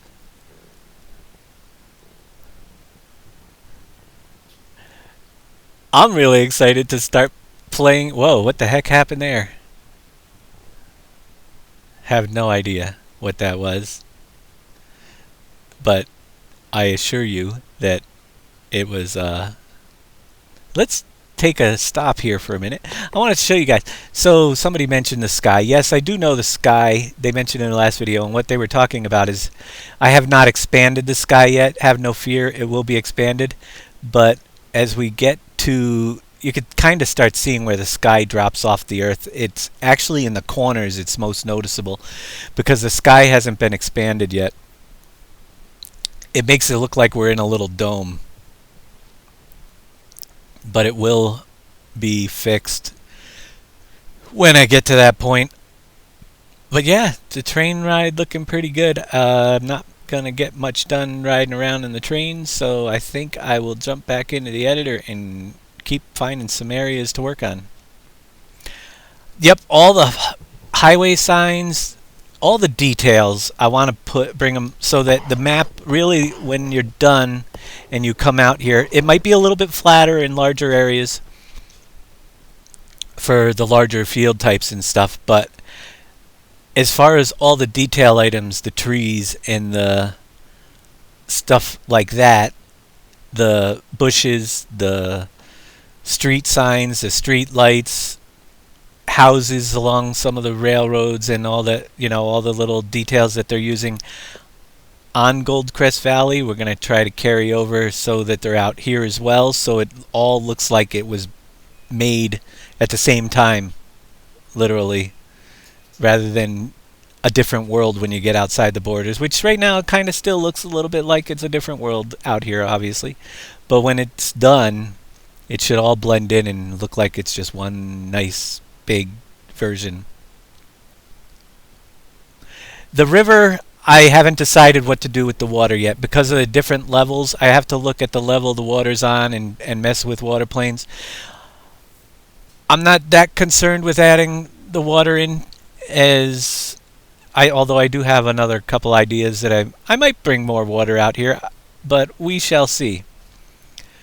Water planes are a pain, and I like the way the water is now, the looks of the water. So if I could get a water plane to look exactly like it does now and extend one under the whole entire map, but water has to be at one level on the map for the most part, or you drown yourself if you have one higher than the other one. So we shall see, but see you later, train. The train's longer. Train configurations, we'll work on those too. See how many carts we want of what types on different trains once we have the other stuff. Oh, I have an update for my Fences version 3. Remind me later. That's what that black screen thing was that popped up.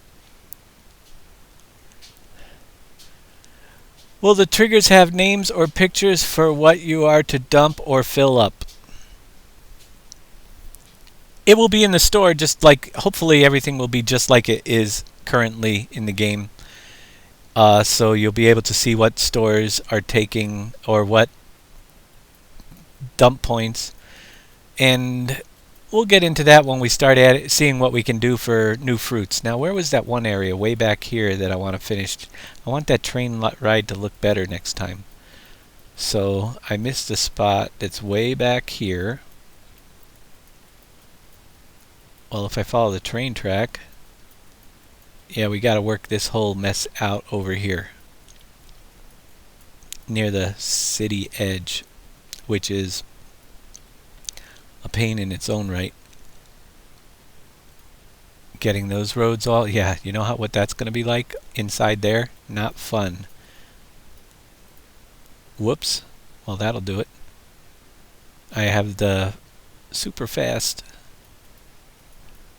But what I want to do is get the other parts of this looking a little bit better. We have to bring up the levels on this edge anyway. I know I have to do it. I don't want to do it, but I have to do it anyway. So let's start it up. let's see. Replace and go to 90. Limit lower.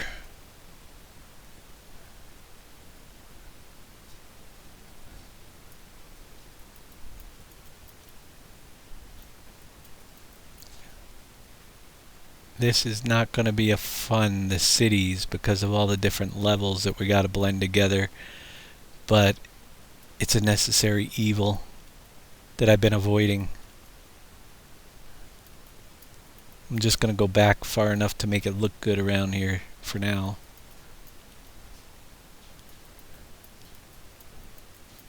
Let's grab up here and see how far we can get away with the same level. Not too far.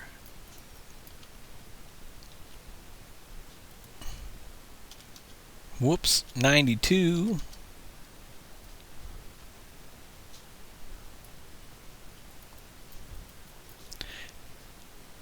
And the interesting thing is with this is that some of the buildings that we have on the other side that are on these city blocks will probably be coming back over here to fit into certain areas, but I am going to try to mix it up and put some different things into the city as well, or we might just change some of the signs up on the buildings that already go into the certain places. We'll see when we get there. But might get a factory or two in here, the museum, which I can't wait to get back in here, will appear somewhere if we can find it. I don't know if there's any places within the city, but maybe just outside the city roads. There's some nice parking lots. We'll figure out what we're going to do with that all a little bit later. Right now it's just getting everything smoothed out. Whoops, well, a little big there. Let's bring it back a little bit.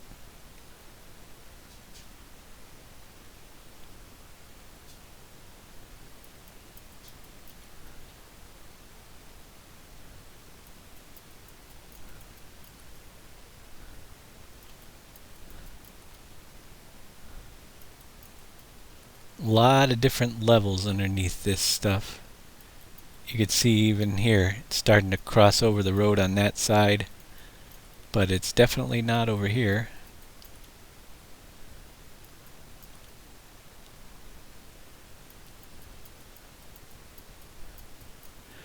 And this is really the side I just got to get finished up so we can blend it all together. Oh, not that. I want to add, but two more.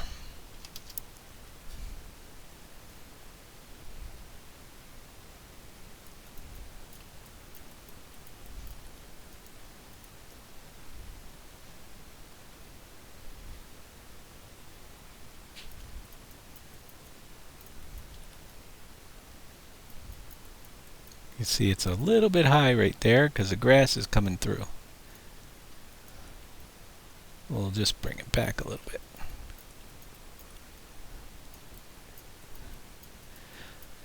Let's finish up this edge.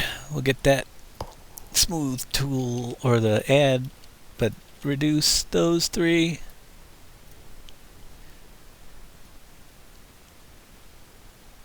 About 12 is where I like this part to go.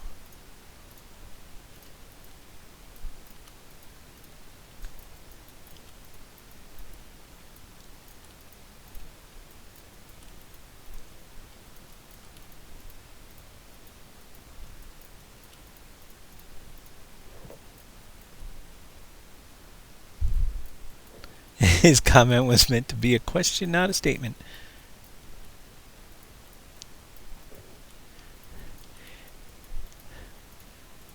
He better get time to look at the train cars. I expect him to do some wondrous things. No. I think no, he has his workload that he does. Any help we get from Big Daddy is appreciated on that stuff, and he's already done some things that I asked for. But I'm not to mention until the time comes. All right, we're floating off the ground because this is too low. Whoops. It's not quite what I was looking for.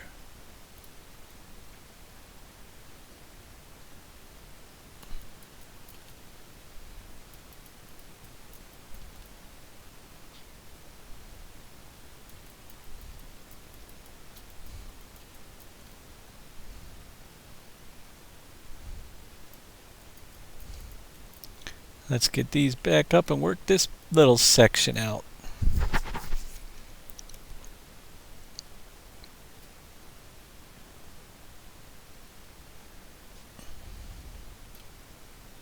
Here, we can bring that back up. There we go. And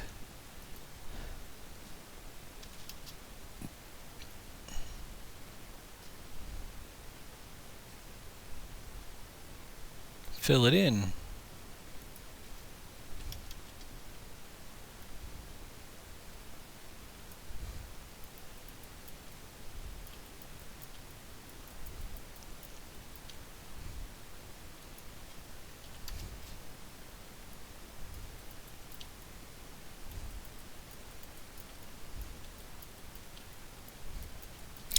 I don't know if I mentioned this earlier or not, but there is a new patch out for the game today. If you guys didn't get it, go back to Giant's website. They patched and fixed even more of the issues that we have with the game. It's a long list, so I'm not going to read it off here, but grab the update for the game. They fixed some of the issues with multiplayer stuff as well as single player.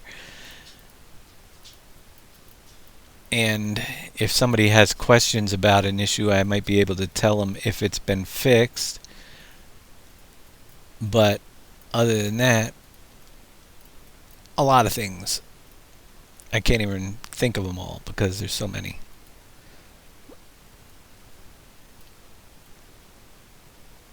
It's a long list. Most of them minor things, but they did fix a couple of things that were long overdue. Like the saving of settings, your currency type and stuff in multiplayer, and the animal stuff in multiplayer actually showing, or dedicated servers actually showing up correctly now, and all that stuff. So definitely, if you're on a dedicated server, it's well worth getting that upgrade plus all the little fixes.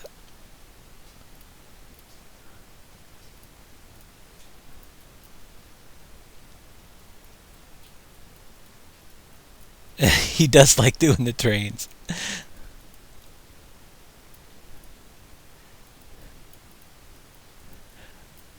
I'm sure they're going to be a pretty good size.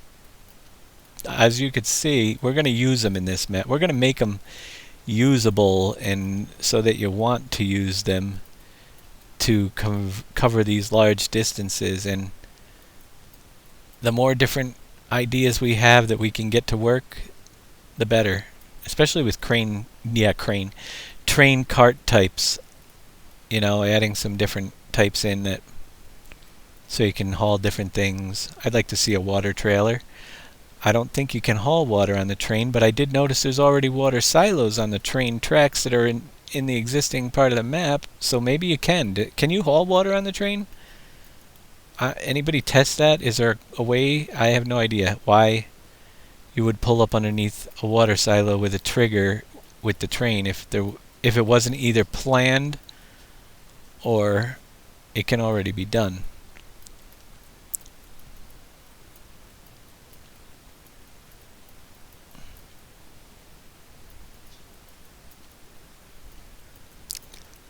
Look at that piece of track there. It's already looking better. Sometimes you should just leave well enough alone. Okay.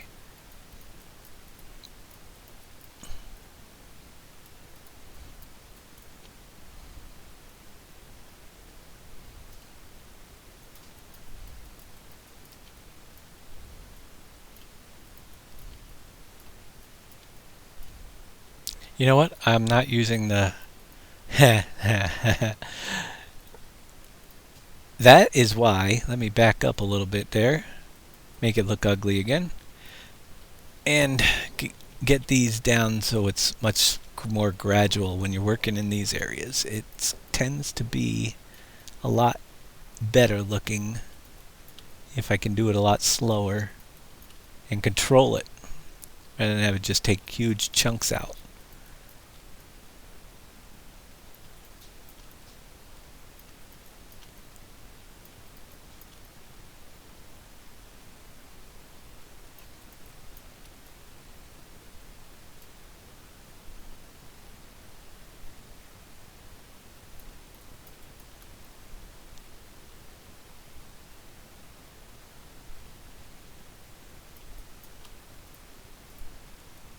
I buried something over here. I buried a road, it looks like. That's going to need some fine detail work in there. Oh no, it's just the end of the road. Alright, I'll have to fix that.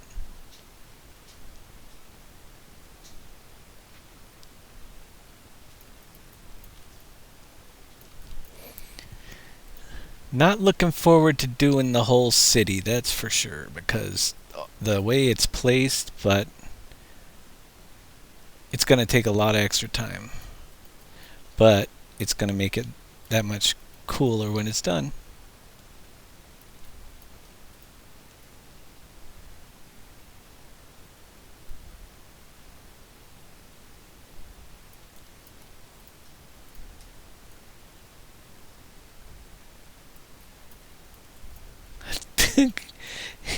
Got a couple of decades. Couple? Really?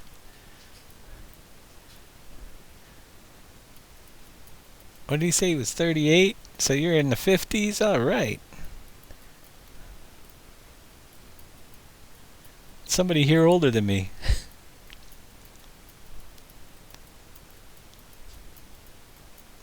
You're only old as you feel.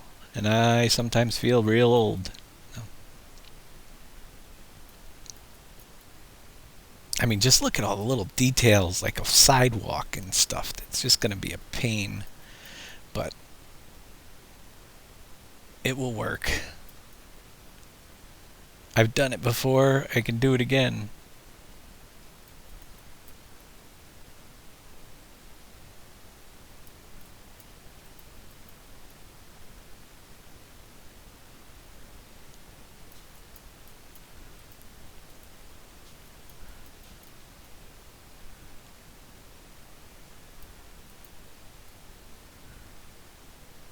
So you guys using any mod maps out there right now? Just curious, or any maps, and which ones you like if you're using them. If you find anything good, you're more than welcome to share.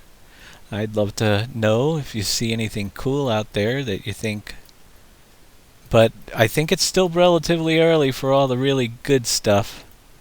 I haven't seen a single multi-fruit map yet, and while I have been messing around with multi-fruit stuff, I'm not a scripter at all, so I haven't done too much. I have gotten them in, I could get it to work if I wanted to spend all the time. I'm just hoping that somebody else comes out with multi-fruit scripts that actually work. The ones that I had the other day are not converted properly. I messed around with them for a while, and I got some stuff to work just fine, but having a problem with the fruit to fill type conversion for when it needs to load trailers. And so I gave up for now. I had it. I could seed my crops and everything just fine. This edge is going to need a lot more work, as you could see. But let me just try to bring the edge up a little bit again.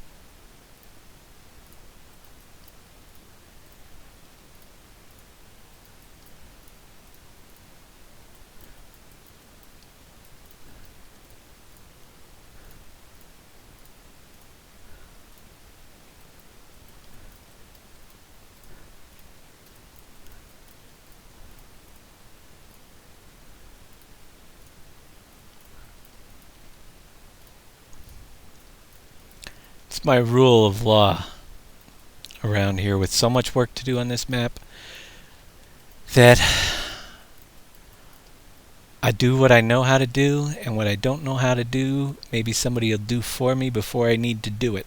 So save time that way, you know?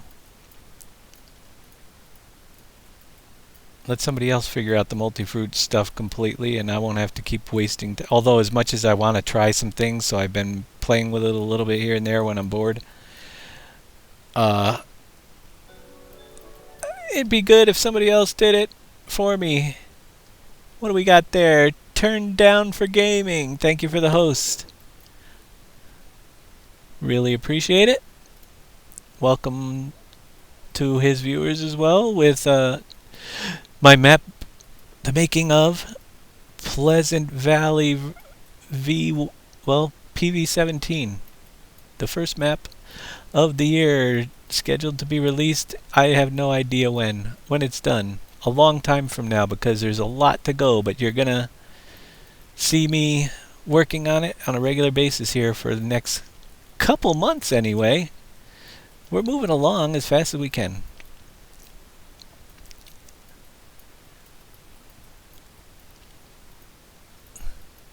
And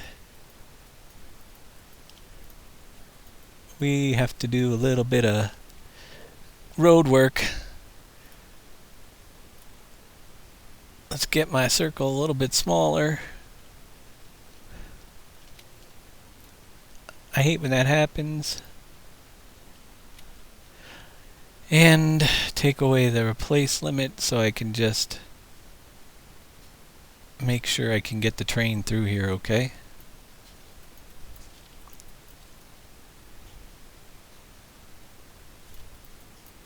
Let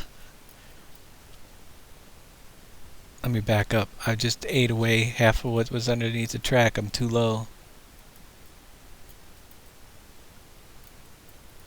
It should be set at 86 here for the flat spot.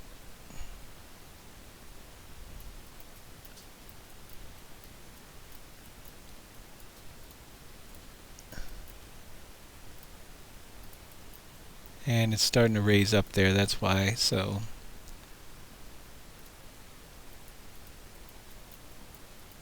make my circle a little smaller. Try to stay away from the road, the rail. I did it again. Maybe it's fine. I'm being too picky.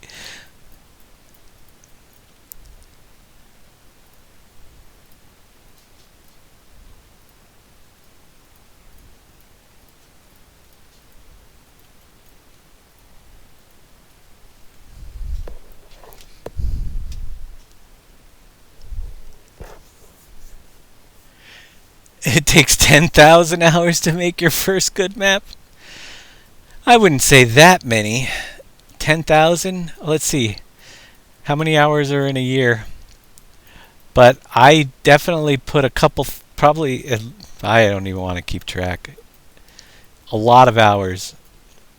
I can't even tell you. I'm afraid to add it up. 12 hours a day for the next, let's say 12 hours a day for 3 months minimum. Somebody wants to do the math and tell me how many hours that is. That would kind of give me a ballpark estimate on a 3 months. Alright, but that area looks a little better. There's a weird, I want to carve that back just a little more. And make this a little bit angled coming through.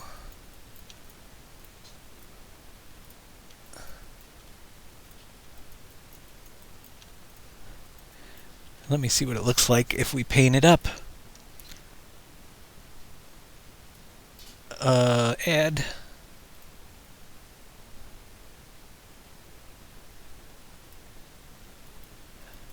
$1,500 more or less, yeah. I would say that seems about right. We'll get some dirt terrain in the middle down there when we, or some gravel underneath that. I'm moving on because it's not painting day, it's terraining day. We have to do the same thing down here. A little pass through. A little bit. See why you smooth it out is because you get this funky look underneath there. So just giving it a different brush so we have the smooth on, and giving it a little bit of a slope, it tends to look a lot better than a straight wall up. But you got to make sure you don't mess up the railroad tracks down below. That one's really close, so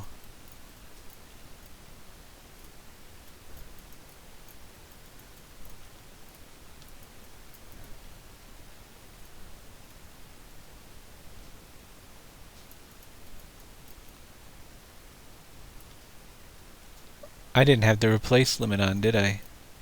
No, I didn't. That's why it colored the top. Oh wait, yeah, slope limit. I did have it on. That's just weird. It's coloring up on the top too with the slope limit on. Just a little. It must be pretty steep up there.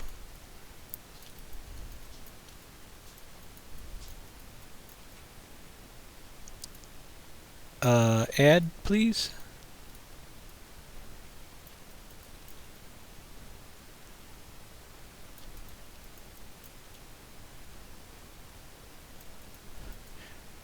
Yeah, we might have to curve it back, but we'll find out later on. Alright, so that takes care of the one that was over there. There's another place way down back in here that was still in need of more terrain on the ground.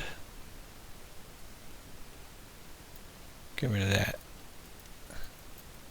Somewhere back here there's needs to be some more work. Definitely right there. Around the bridge right here can definitely use some work.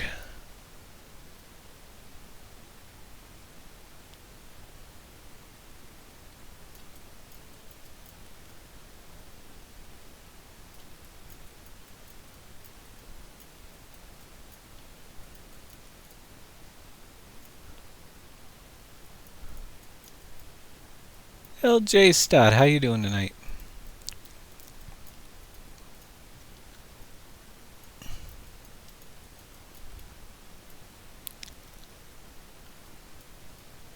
Yep. Big smooth. Whoops. See what I just did? Too big to get close to that railroad track there. Alright. This is where we have to continue on, right over here. This mess that I left in the middle. So we'll level the track all the way downhill.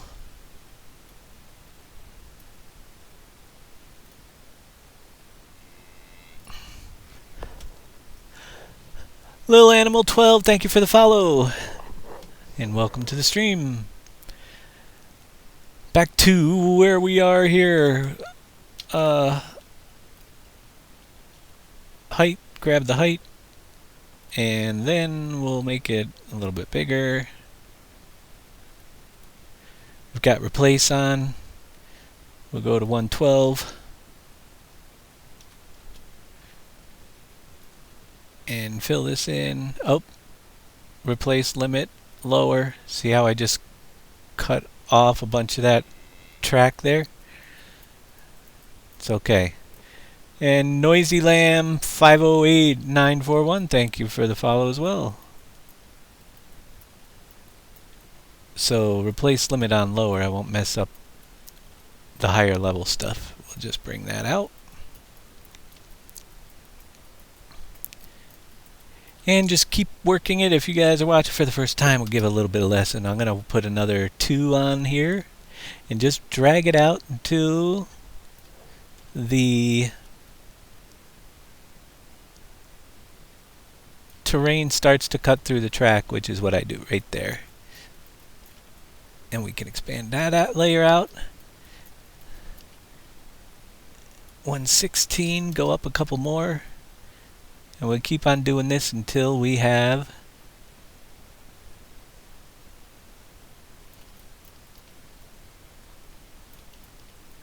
our track. So we have a nice slope going down.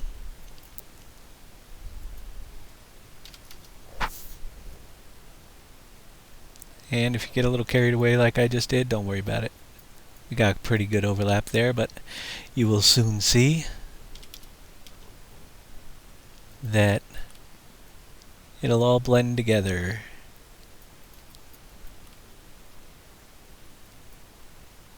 $122. Alright, that's pretty good. And I'm going to extend this out a little bit right here. We'll blend that together as well eventually.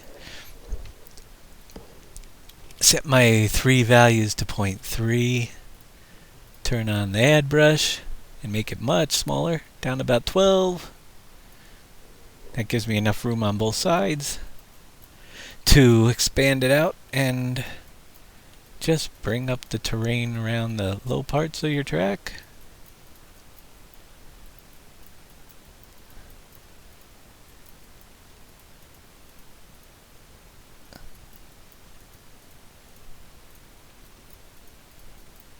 Make sure you get it. It's better actually to have it covered than to have a gap, but boy, the more you cover it, it can also get very difficult when you get into the smoothing operation, which we turn on the smooth and just work from one end of the track to the other. Let's bring the circle down to about an 8 now.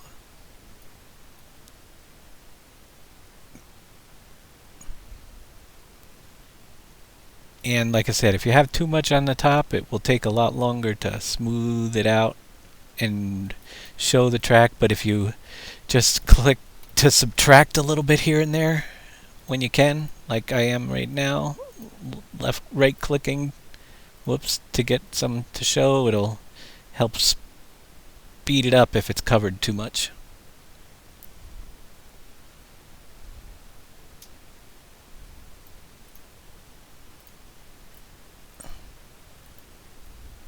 There we go. Starting to eat away.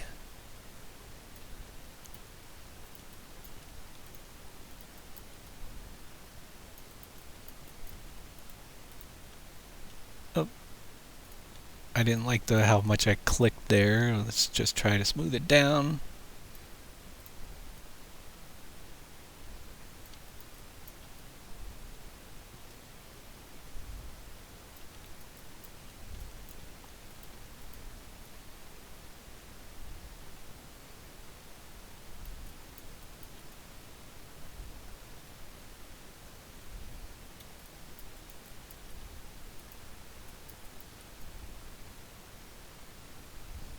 You'll get used to where you want to click to help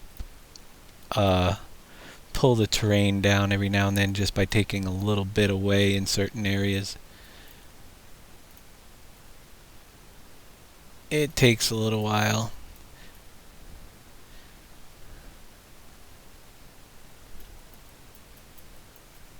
And you could see that I might be floating there. No, I'm pretty good.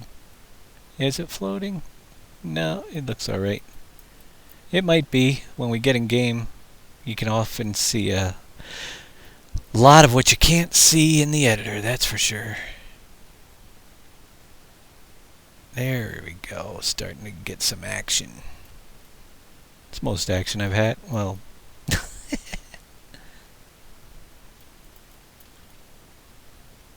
but I also can tell by how much track I'm revealing on the other side that it might be floating. I'm looking more on this side.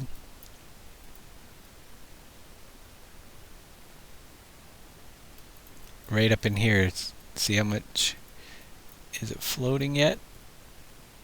Nah, it's pretty darn close.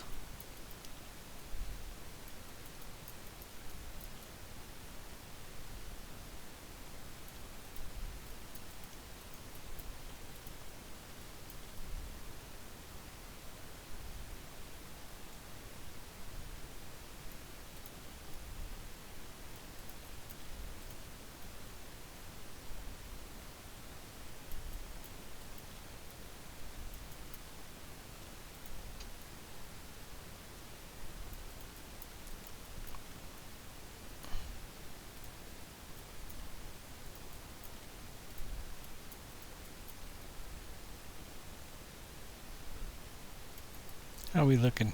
We're getting there, getting there. This is a pretty big drop here. Whoa, there we go. Whoa, a little fast there.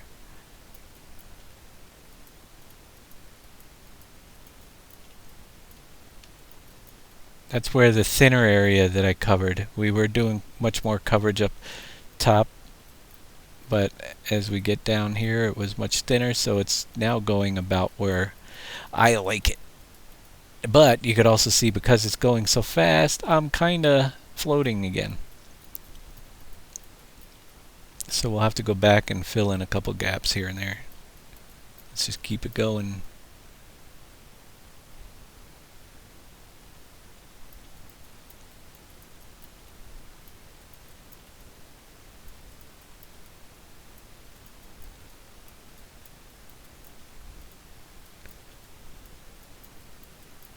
Let's see, where was it really thin? Floating right here.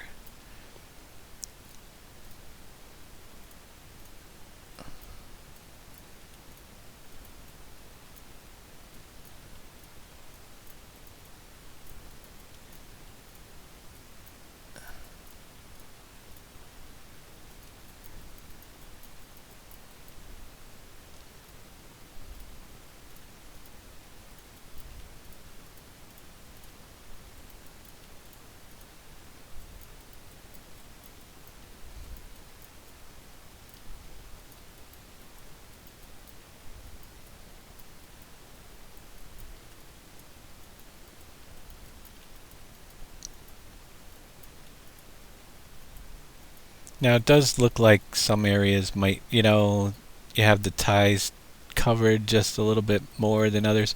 But the interesting thing about that is when we get down to painting the sides with the gravel under the rails, it helps blend it in and makes it a lot less noticeable. I think that's it for that hill. So let's go ahead, now that we have it flush, and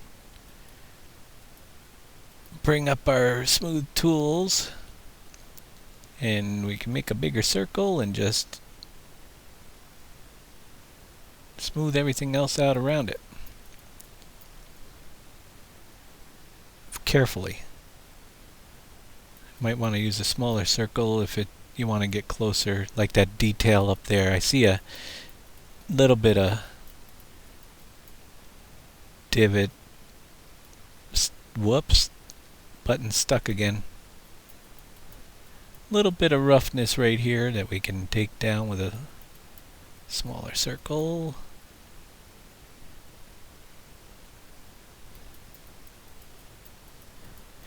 Now, let's see. This could actually, on this side, have been all blended together at a higher level. But I'm not worried about it right now. It is what it is for now. The two pieces are kind of floating separate from each other.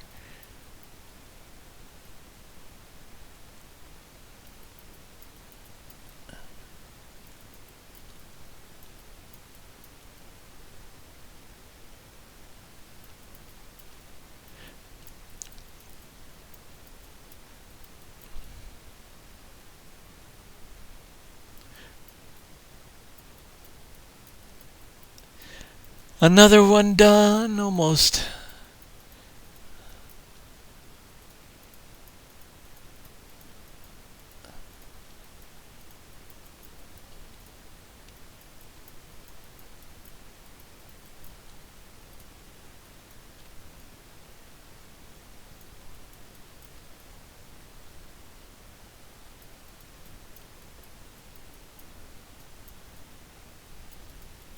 Alright, we'll leave the bridge until we get there.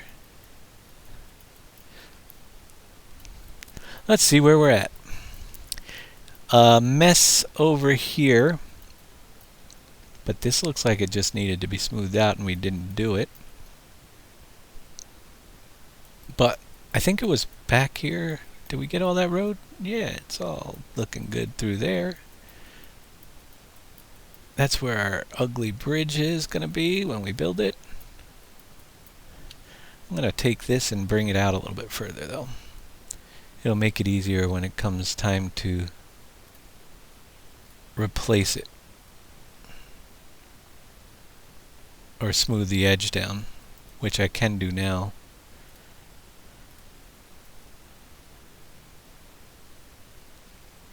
I'm not going to get too close until I figure out what I'm going to do for a bridge there.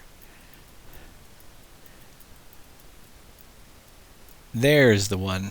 That's the next section that needs some TLC because it's so close to so many different levels.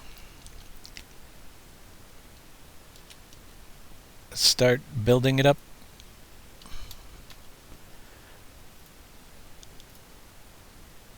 Underneath the track. Carefully watching the lower edge because we don't want to screw up anything. Well, it's not too bad.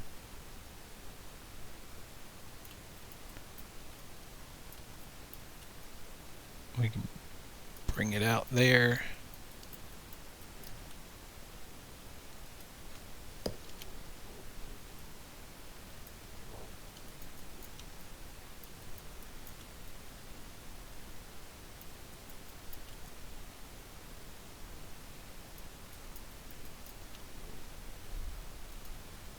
.106.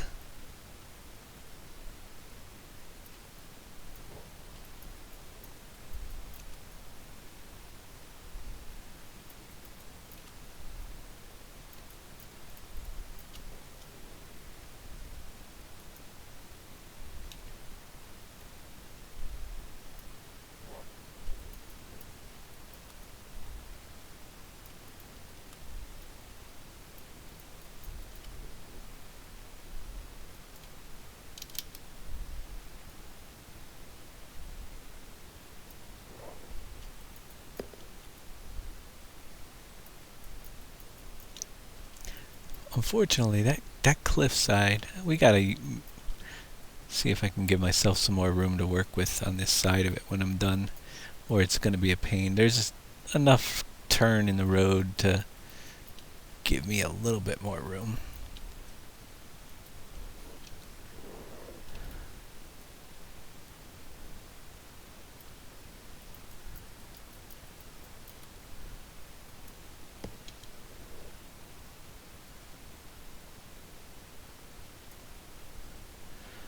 And I think 116 is the top level here. Yeah, that'll work.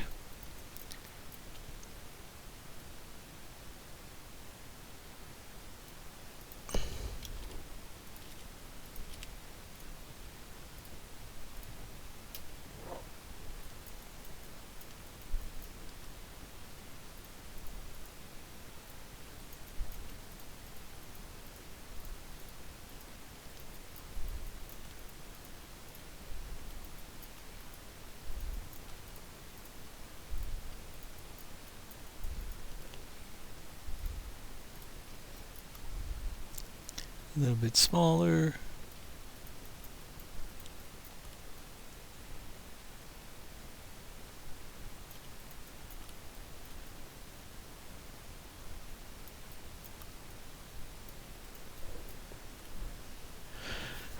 Dave, is Highway 01 curved and less wide than the straight end, or did the scale number change mine? Highway 1.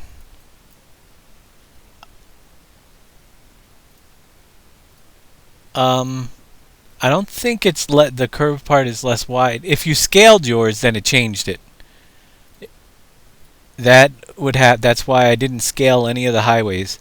Because if you scale it X, Y, or X, then the curved, yeah, it will get thinner around the curve. unfortunately.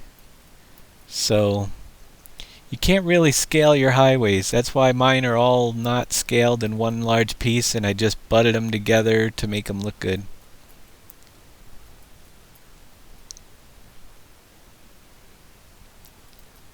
Because think about it this way.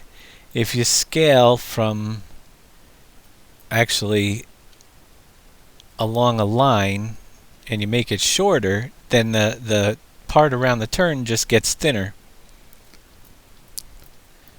And I'm pretty sure that's what you're talking about. You can't really scale the curved pieces of the highway. And that, again, is another reason why I like to put the roads in like I do. I don't have to worry so much about scaling things as just building the terrain to the roads after I've laid them down. Makes it a lot easier. So we have that there. Now we gotta fiddle with all the extras. We gotta do this road over here too. Let's do the road. Look at that. I think we have a gap down there. Yeah.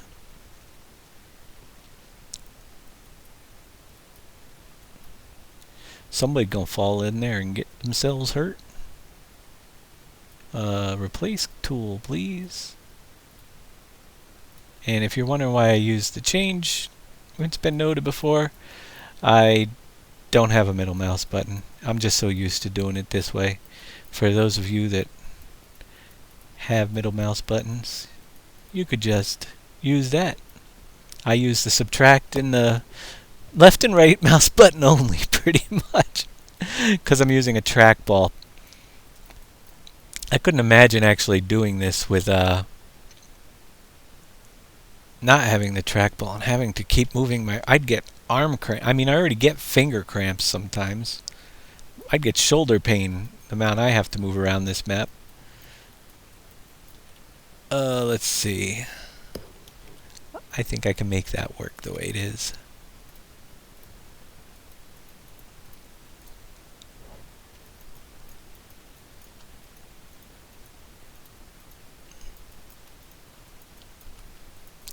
I think we can raise this up though to 101 maybe? Whoops, wrong button. Back up, replace. Yeah, that's pretty close. Covering it up a little bit. Oh, maybe too much. But that's what the smooth tool is going to do.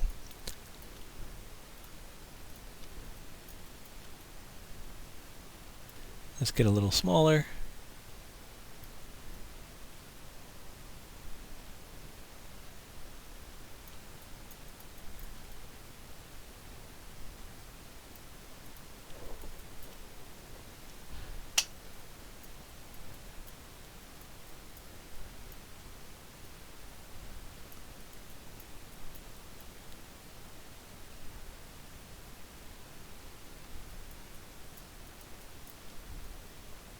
Aha.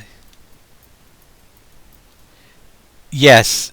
One of the things, I think I know what you might have done.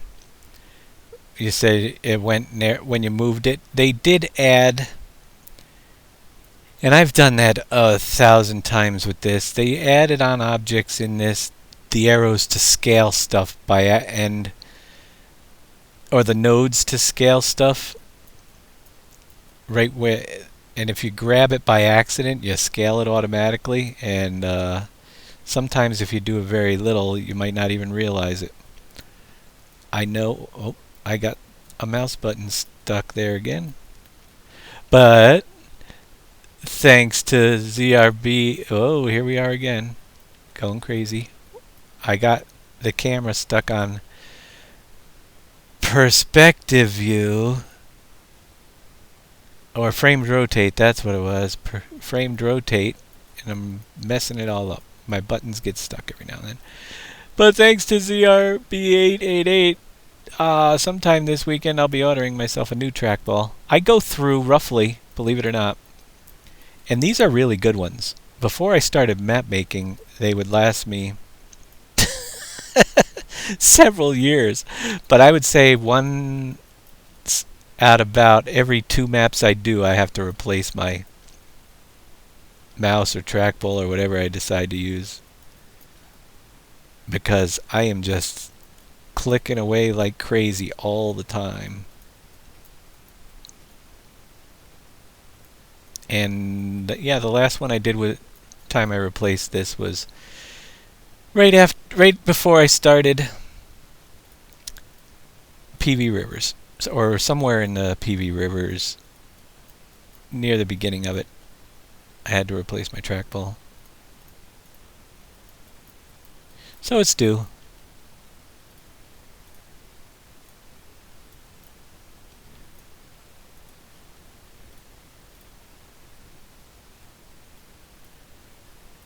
There.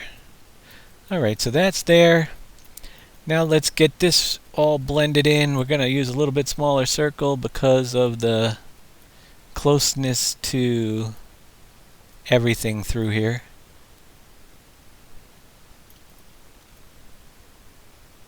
For now,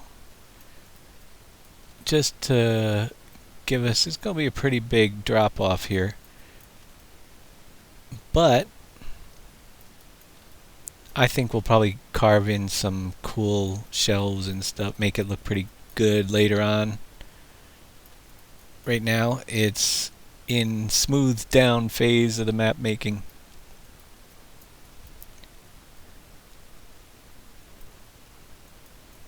Oh my gosh, I would never go back to a mouse. And that's funny, because if you haven't used a trackball, then you definitely, I can understand it completely. But you know what the funny part about it is? I've been using a trackball, and this very same one, which they still make, good for me, because it's a pretty simple one that doesn't have a middle mouse button, but mice are so much harder. Once you get used to a trackball, you never go back. I don't care what you say. I will never use a mouse again. Why would you want to sit there pushing something around on your desktop when your hand can be pretty much motionless? I sit here with a not moving, and I don't need as much desktop space either to move around, and it's good because with my steering wheel and everything, whoops, that value should not be 3 but 0.3. That would help. With my steering wheel and everything on the desk, yeah, there's not a lot of room. I'm actually got a pretty good setup here with the steering wheel too, because it's slightly, it's attached to the keyboard drawer, but I have a 2-level desk that I use, so the keyboard's slightly above the steering wheel and everything else is slightly above that, because the desk is made to swing out to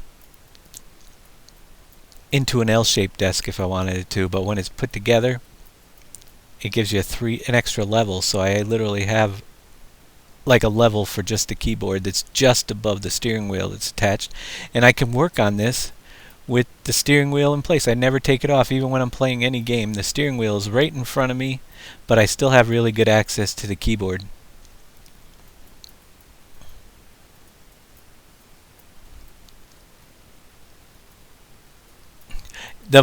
That is pretty interesting. Yeah, the trackball. Number one, like I said about trackballs the other night, the thumb trackballs I think are terrible. The ones that you use your thumb, or the reason why I use this one particular is it has really nice buttons on my left. My thumb is on the left button, and the one next to my pinky is on the right button, and I use the middle 2 fingers to roll the ball around. And I have, when I'm doing the FPS games, I also have a left-handed controller, and I think it just works pretty darn awesome once you get used to it. And if I'm in a game that requires, but this editing doesn't, but if I'm in a game that requires a middle mouse button, I have that on my left-hand controller to use that feature. But unfortunately, when I'm map editing, I am constantly just holding the left alt key down with my on the keyboard. I guess I could get used to it. I should put the left alt on my left-hand controller. It's a Razer Nostromo controller type thing, but it's really old. It's the back when Belkin made it, the NT52E, which I use for everything else. Even when I'm playing Farm Sim, I usually use the left-hand controller and the steering wheel and the right hand. They're all programmed for all the games, but when I'm map editing, nah, the keyboard.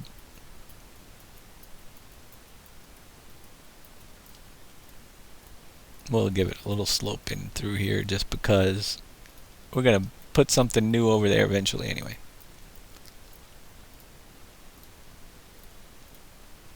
And I messed it up a little bit. That'll work. So we're going to have a pretty good size hill in here. Let's do a little bit of detail work in there.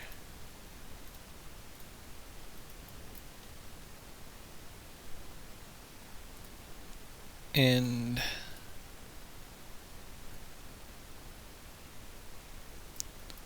paint that up a little bit.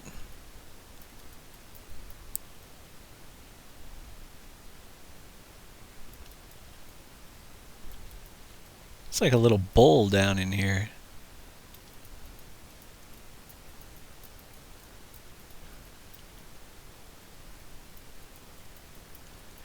Alright, Amaki, take it easy. We'll catch you later.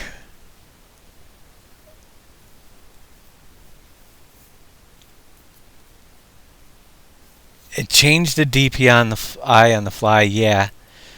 I guess I never usually worry about changing the D. I don't know. I like the I guess it's what you get used to. All those high-fangled mice with changing the DPI and everything. Yeah, never worried about doing that. There are some good mice out there. I just really been using, like I said, this model trackball probably came, let's see, probably almost 15 years, and it's still going, and it's still one of the most popular ones, so they keep on making it. Logitech TrackMan Marble, and it is real easy to use, easy to keep clean. The ball pops right out. I can, if it starts to get to where it picks up too much dust, I just pop the ball out and clean the lenses with my finger most of the time, and then drop the ball right back in.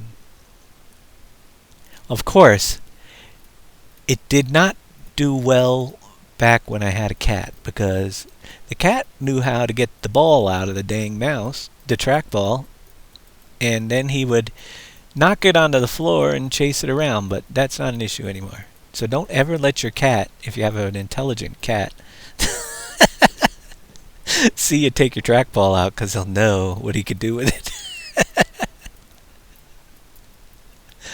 Alright, I think we're looking pretty good there. That's like this whole side of the map. So with that, I think we'll do one more section over here so we can finish off this, and then we'll jump in and take another look at it. And by then, it'll be about time for me to get some sleep. I got to get up early in the morning and pick up some. Well, early in the morning for me is before noon. Okay, if I got to get up in the morning, it's early. So, yeah. My nephew's here in the house, has a birthday party tomorrow, and I have to pick up the pizza before noon. So Let's get that back to ones so I can do this part faster.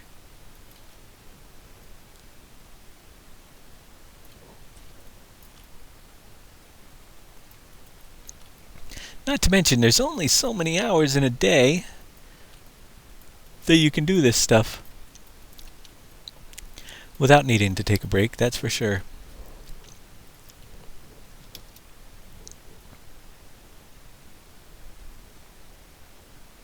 We could actually go all the way up to this height. I don't know what I'm doing here, because that's the low end. That'll speed things up. And that's another reason why you need to stop every now and then and take a break, because you start losing your mind.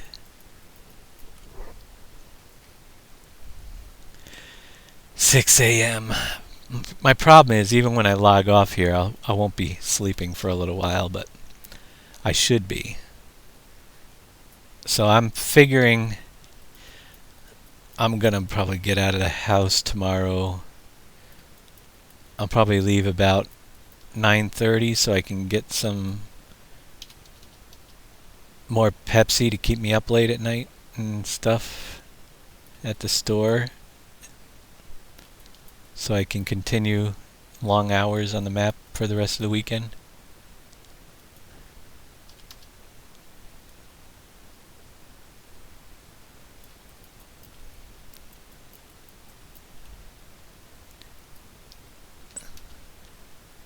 So if you remember watching that first broadcast, and I know I said this earlier, but I'm running out of things to say. When we leveled that one road for 3 hours using my old method, then you realize what I have come upon. We've done half the map already in the time it took me to do one road. Not half the map, but down a whole side, so I guess that's a quarter.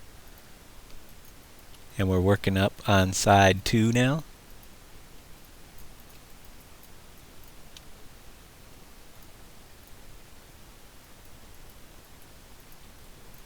Definitely a much faster way of doing it.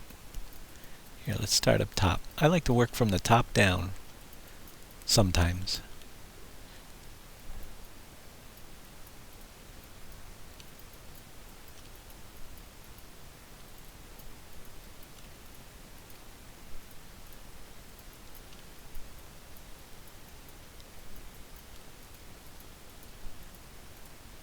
And I can see I pulled it down a little bit too far. Right there. Does Logitech make a left-hand controller?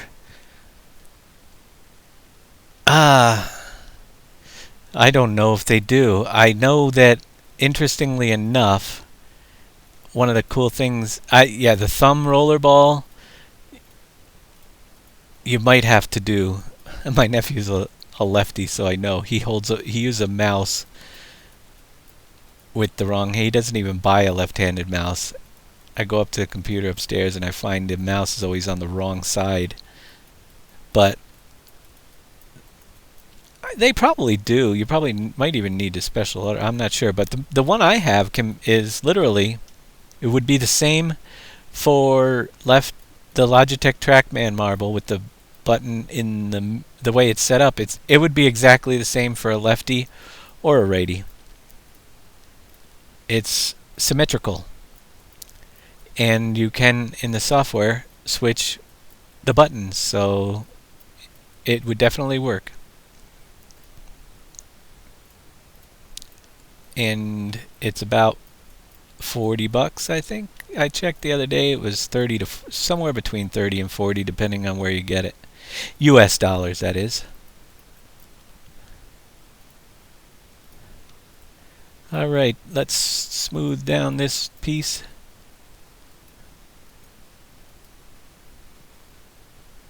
Carefully. Well, we can work it in.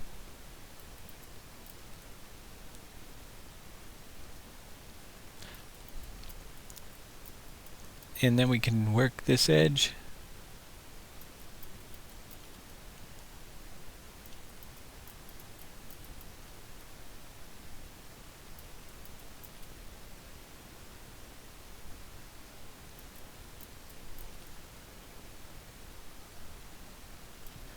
use a little bigger circles so I can smooth more of the area. Alright, look at that. What do we have over here? We have to work on that road before I go out there. So we'll work that road out next time, or well, during the weekend at some point. That's where I'll be picking up. I'm just going to go down here a little bit. Lots more to go. But I did accomplished a lot of it. Let's save that up.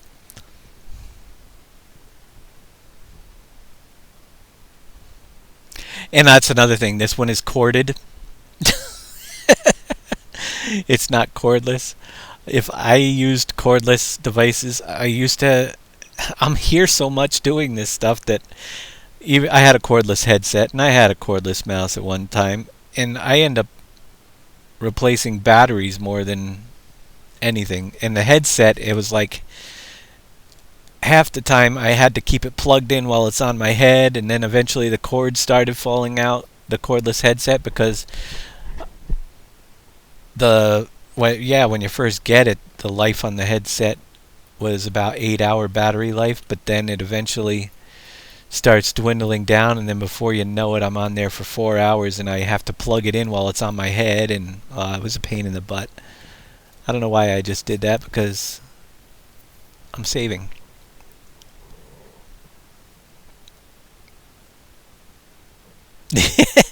That one road will have a tunnel, just like the fake tunnels are on the map now, but we'll move them out to the end. That's basically what we're going to do on several of the roads. The mountains will move. The distance stuff is another step after I go around the map. We're going to work on the border of the map and moving the mountains back, building up so that, yeah, you get the view from, well, the way it is now. We'll work on doing the terrain border. But I'm going to take another ride before we end the show tonight and see if it looks any better than the first time around.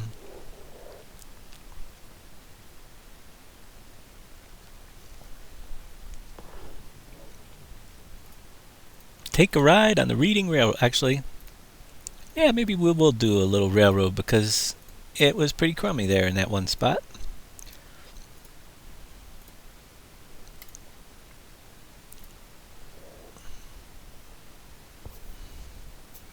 Started with a corded, but nobody makes one. Yeah, the Logitech I have only comes corded, so that's how old it is. They've been out making them since. Actually, we'll drive over there first. Been making them since, yeah, like 20 years now probably. And before cordless even came out, this trackball was out. And they never ever made a model of this one that was cordless. So if you want it, it's corded. No batteries required.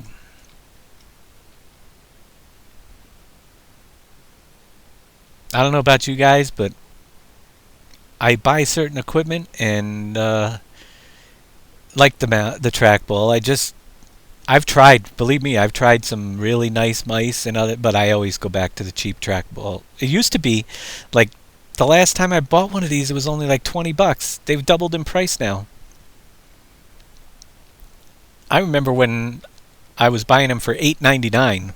Now they're like almost 40. So, and they haven't changed the model at all, which is kind of crazy.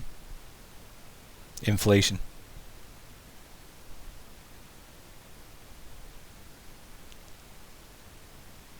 So we worked over here a little bit, and you can see it's going to blend in. It'll be interesting. We'll probably end up, it's very tough hill right there. And it definitely needs more work, because that's one of the tough parts. But it's getting there. Like I said, I could see some spots there that I want to bring up the terrain, and you just don't notice it that clearly when you're in the actual editor. Some of the spots are glaring that you see bumps and stuff. Whoops. Wipe out. But the road goes around and we have it lots of interesting territory to cover. Actually, I don't know what we'll put down there. But it's kind of cool throughout here. Be kind of maybe a good, yeah, who knows? We'll figure it out. I can't think. But all this is done now. Well, not done, but the first steps are done. Some of these taller ones will look more like mountainous areas when we get done rather than sloped hills. It's just easy to figure out where I want to build things. And then when things are in place, we can work in between those items and decide where we want more ledges and stuff. You're looking at my desktop again. What the heck is up with that? Oh man, sorry guys. Let's see if I can do this. It did it again. Hold on. You're looking at my desktop. I'm playing the game and I didn't even realize it. And yeah, let's see if it loads up. What the heck is going on there? Oh, you know what? I think I know what I did. We're working on it. We'll be right back. I did that last time too. Let's see if this works.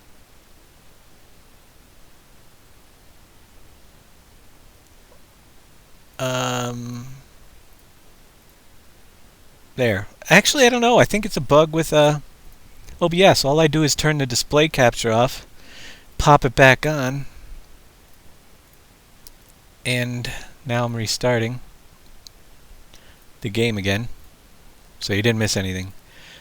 But yeah, that's weird why that happens every now and then.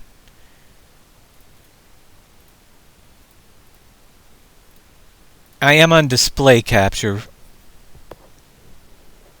not monitor capture, not game capture, so I can switch between the editor and the game without messing you guys up too much. Oddly enough, my border isn't up there anymore. I don't know if it ever was for this display, but hey, who cares? That's quite all right. Let's jump in and I'll take you back out there and repeat where I was. Oh, well, we do that once a show, you know? Just to keep you guys on your toes. But the good thing is that I caught it this time before it was too long into it. Because I could just go on and on and on and not even realize it and then end the show and you guys wouldn't have had the last 20 minutes.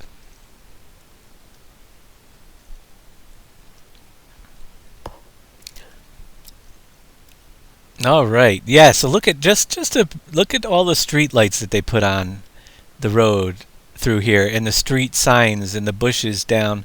And just imagine how many I'll have to add now that on the other side of this there's so much more highway. If we want to keep it the same all the way through. There will be a lot, as you could see. So here we are. I definitely have to work that whole mountain edge in there and build that mountain back out like we did the other side. And you'll see some of this divots here that they're just sometimes hard to tell. So you guys, that's why you get bumps in your fields sometimes if I miss them and keep missing them. But you get these like little drop-offs. They're hard to see in the editor when you're smoothing out sometimes. So there's definitely finer touches, but I usually get into those when I start putting fields down and stuff.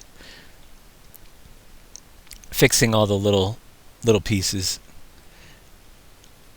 This whole wall here, I might build like a concrete wall in the place of that. And it has some issues because it would probably look a lot nicer on that side. But it's coming along.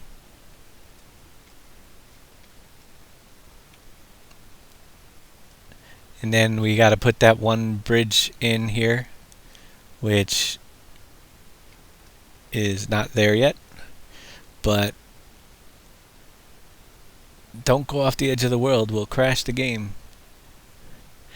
This is going to be a challenge because this is the edge of the world and the track does run really close there. So going to have to make sure that we put some type of border in that gives us a little space. Might build the mountain up a little bit, but that area is really thin. I haven't exactly decided what to do for the border yet. I'm going to try a couple things and we'll see if they work. But we did keep the distance mountains. Now, if you were here, discuss when I mentioned the sky earlier, I am well aware that the sky needs to be stretched, and it's usually much more noticeable from the corners because you could see how the corner of the sky comes together. It's not scaled up yet. Fortunately, it actually does cover the whole map, but you can see the corner of the sky.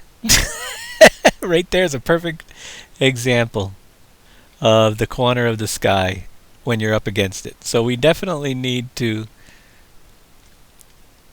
work and scale the sky up so we don't get that effect on the edges. It ends, which will be done.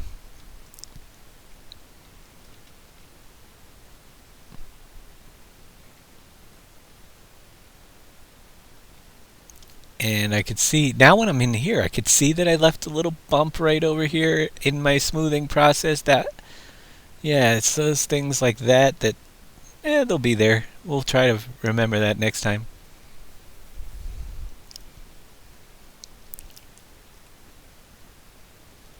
But it's coming along pretty good. And we left off at this railroad bridge. This is just the beginning too. What we'll do is we'll start figuring out where we want fields, and then we do the dirt roads to kind of bring everything together with around the fields and connecting some of these roads to other roads. We'll bring in the dirt roads.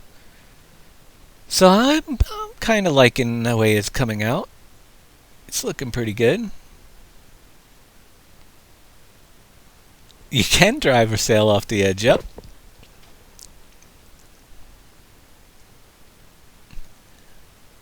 Yeah, the street lights, well, I'm going to pretty much judge the lighting and stuff based on the way the rest of the map is already designed, and carry it on so it's as consistent as possible.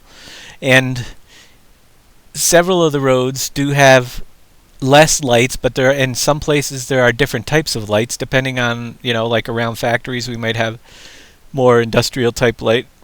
There's tons of different lights in there. I don't even know if you're aware that even your side roads, the highways that we put in, have several lights along them, but just not as much as the main highway.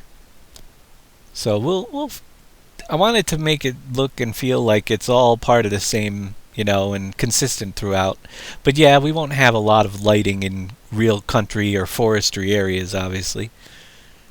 But I think we'll find a good places and balances for them, and we need to work on the mountains out here. But we definitely have different levels of terrain. And even in the very flat levels, if there's a field in there, we might give it a gentle roll in that area rather than it be a completely flat field. We have a dip. Yeah. Some rough bumps to work out a little bit later.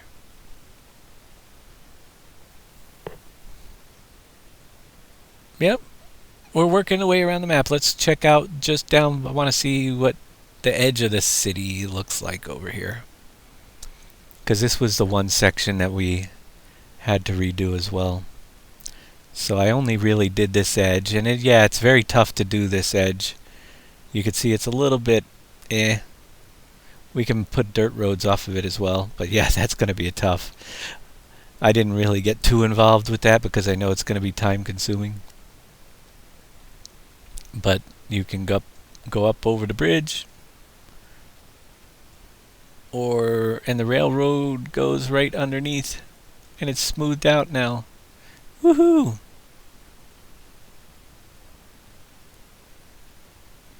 Yeah, there's a lot of detail to be worked out in here, that's for sure. Or we could just bury it. If it gets too much, I might level it. Oh, well, we shall see. Things are always subject to change. But you can see, even way out here on this type of highway that we have, there are lots of street lights. And also, all the bridges that we have these other type of lights that we didn't bring in yet, which are great and decorative for the bridges. And every one of those little details on the map that we can bring in throughout what I'm creating is just going to make it look that much better.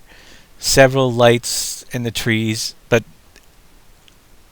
the roads that I have out there, I got to even put the yellow lines on them. But those are this same type of roads that we have here, and there are street lights on them all, going all the way up, because these are highways, and so are they out there. Dirt roads won't have any lights, but definitely want to try to recreate so it's seamless between the levels. Fixed the 11.9 num error. Did not hear what you said. Internet was not working, so I went back to work on it. Made a new map, 4x map. Oh yeah. Good to hear. Got your 4x ready to go. And you're very much welcome for the help. So yeah, I mean, there's no grass painted. It's even going to look better once we get the grass back in, but all the trees that we need, this is going to be pretty big, pretty cool. We've got a bridge here. You know, we'll be able to reuse some of the cooler aspects of this map, and just I can't wait to see where I'm going to put my gravel pit area. Yeah, that one's not quite. We got to work this whole train track out. But the gravel pit, let's see if I could do this today. If you were here the other day, I couldn't do it, but look it, I got up one. A lot of work to do on this side. Seeing where we're going to put different things though, the forestry areas. And I say areas because I think we want to keep them close to the railroad so you can use them. But there will probably be 1, 2, maybe 3 medium-sized to large forest rather than one really humongous one. Anyhow, guys, I hope you enjoyed the show tonight. And I really do thank you again there, ZRB888, for the donation. And all the new followers we have as well. And I don't even know if I mentioned Noisy Lamb 5098941, Little Animal 12. But thank you all for watching. Yeah, that's like a cat, it lands on his feet. Look at all the little bushes along these roads that we'd have to put in the city areas. Lots of details. But thanks again, everybody. We'll be back again here no later than Monday at 8 p.m. Eastern Standard Time. So thanks for watching and have a great weekend.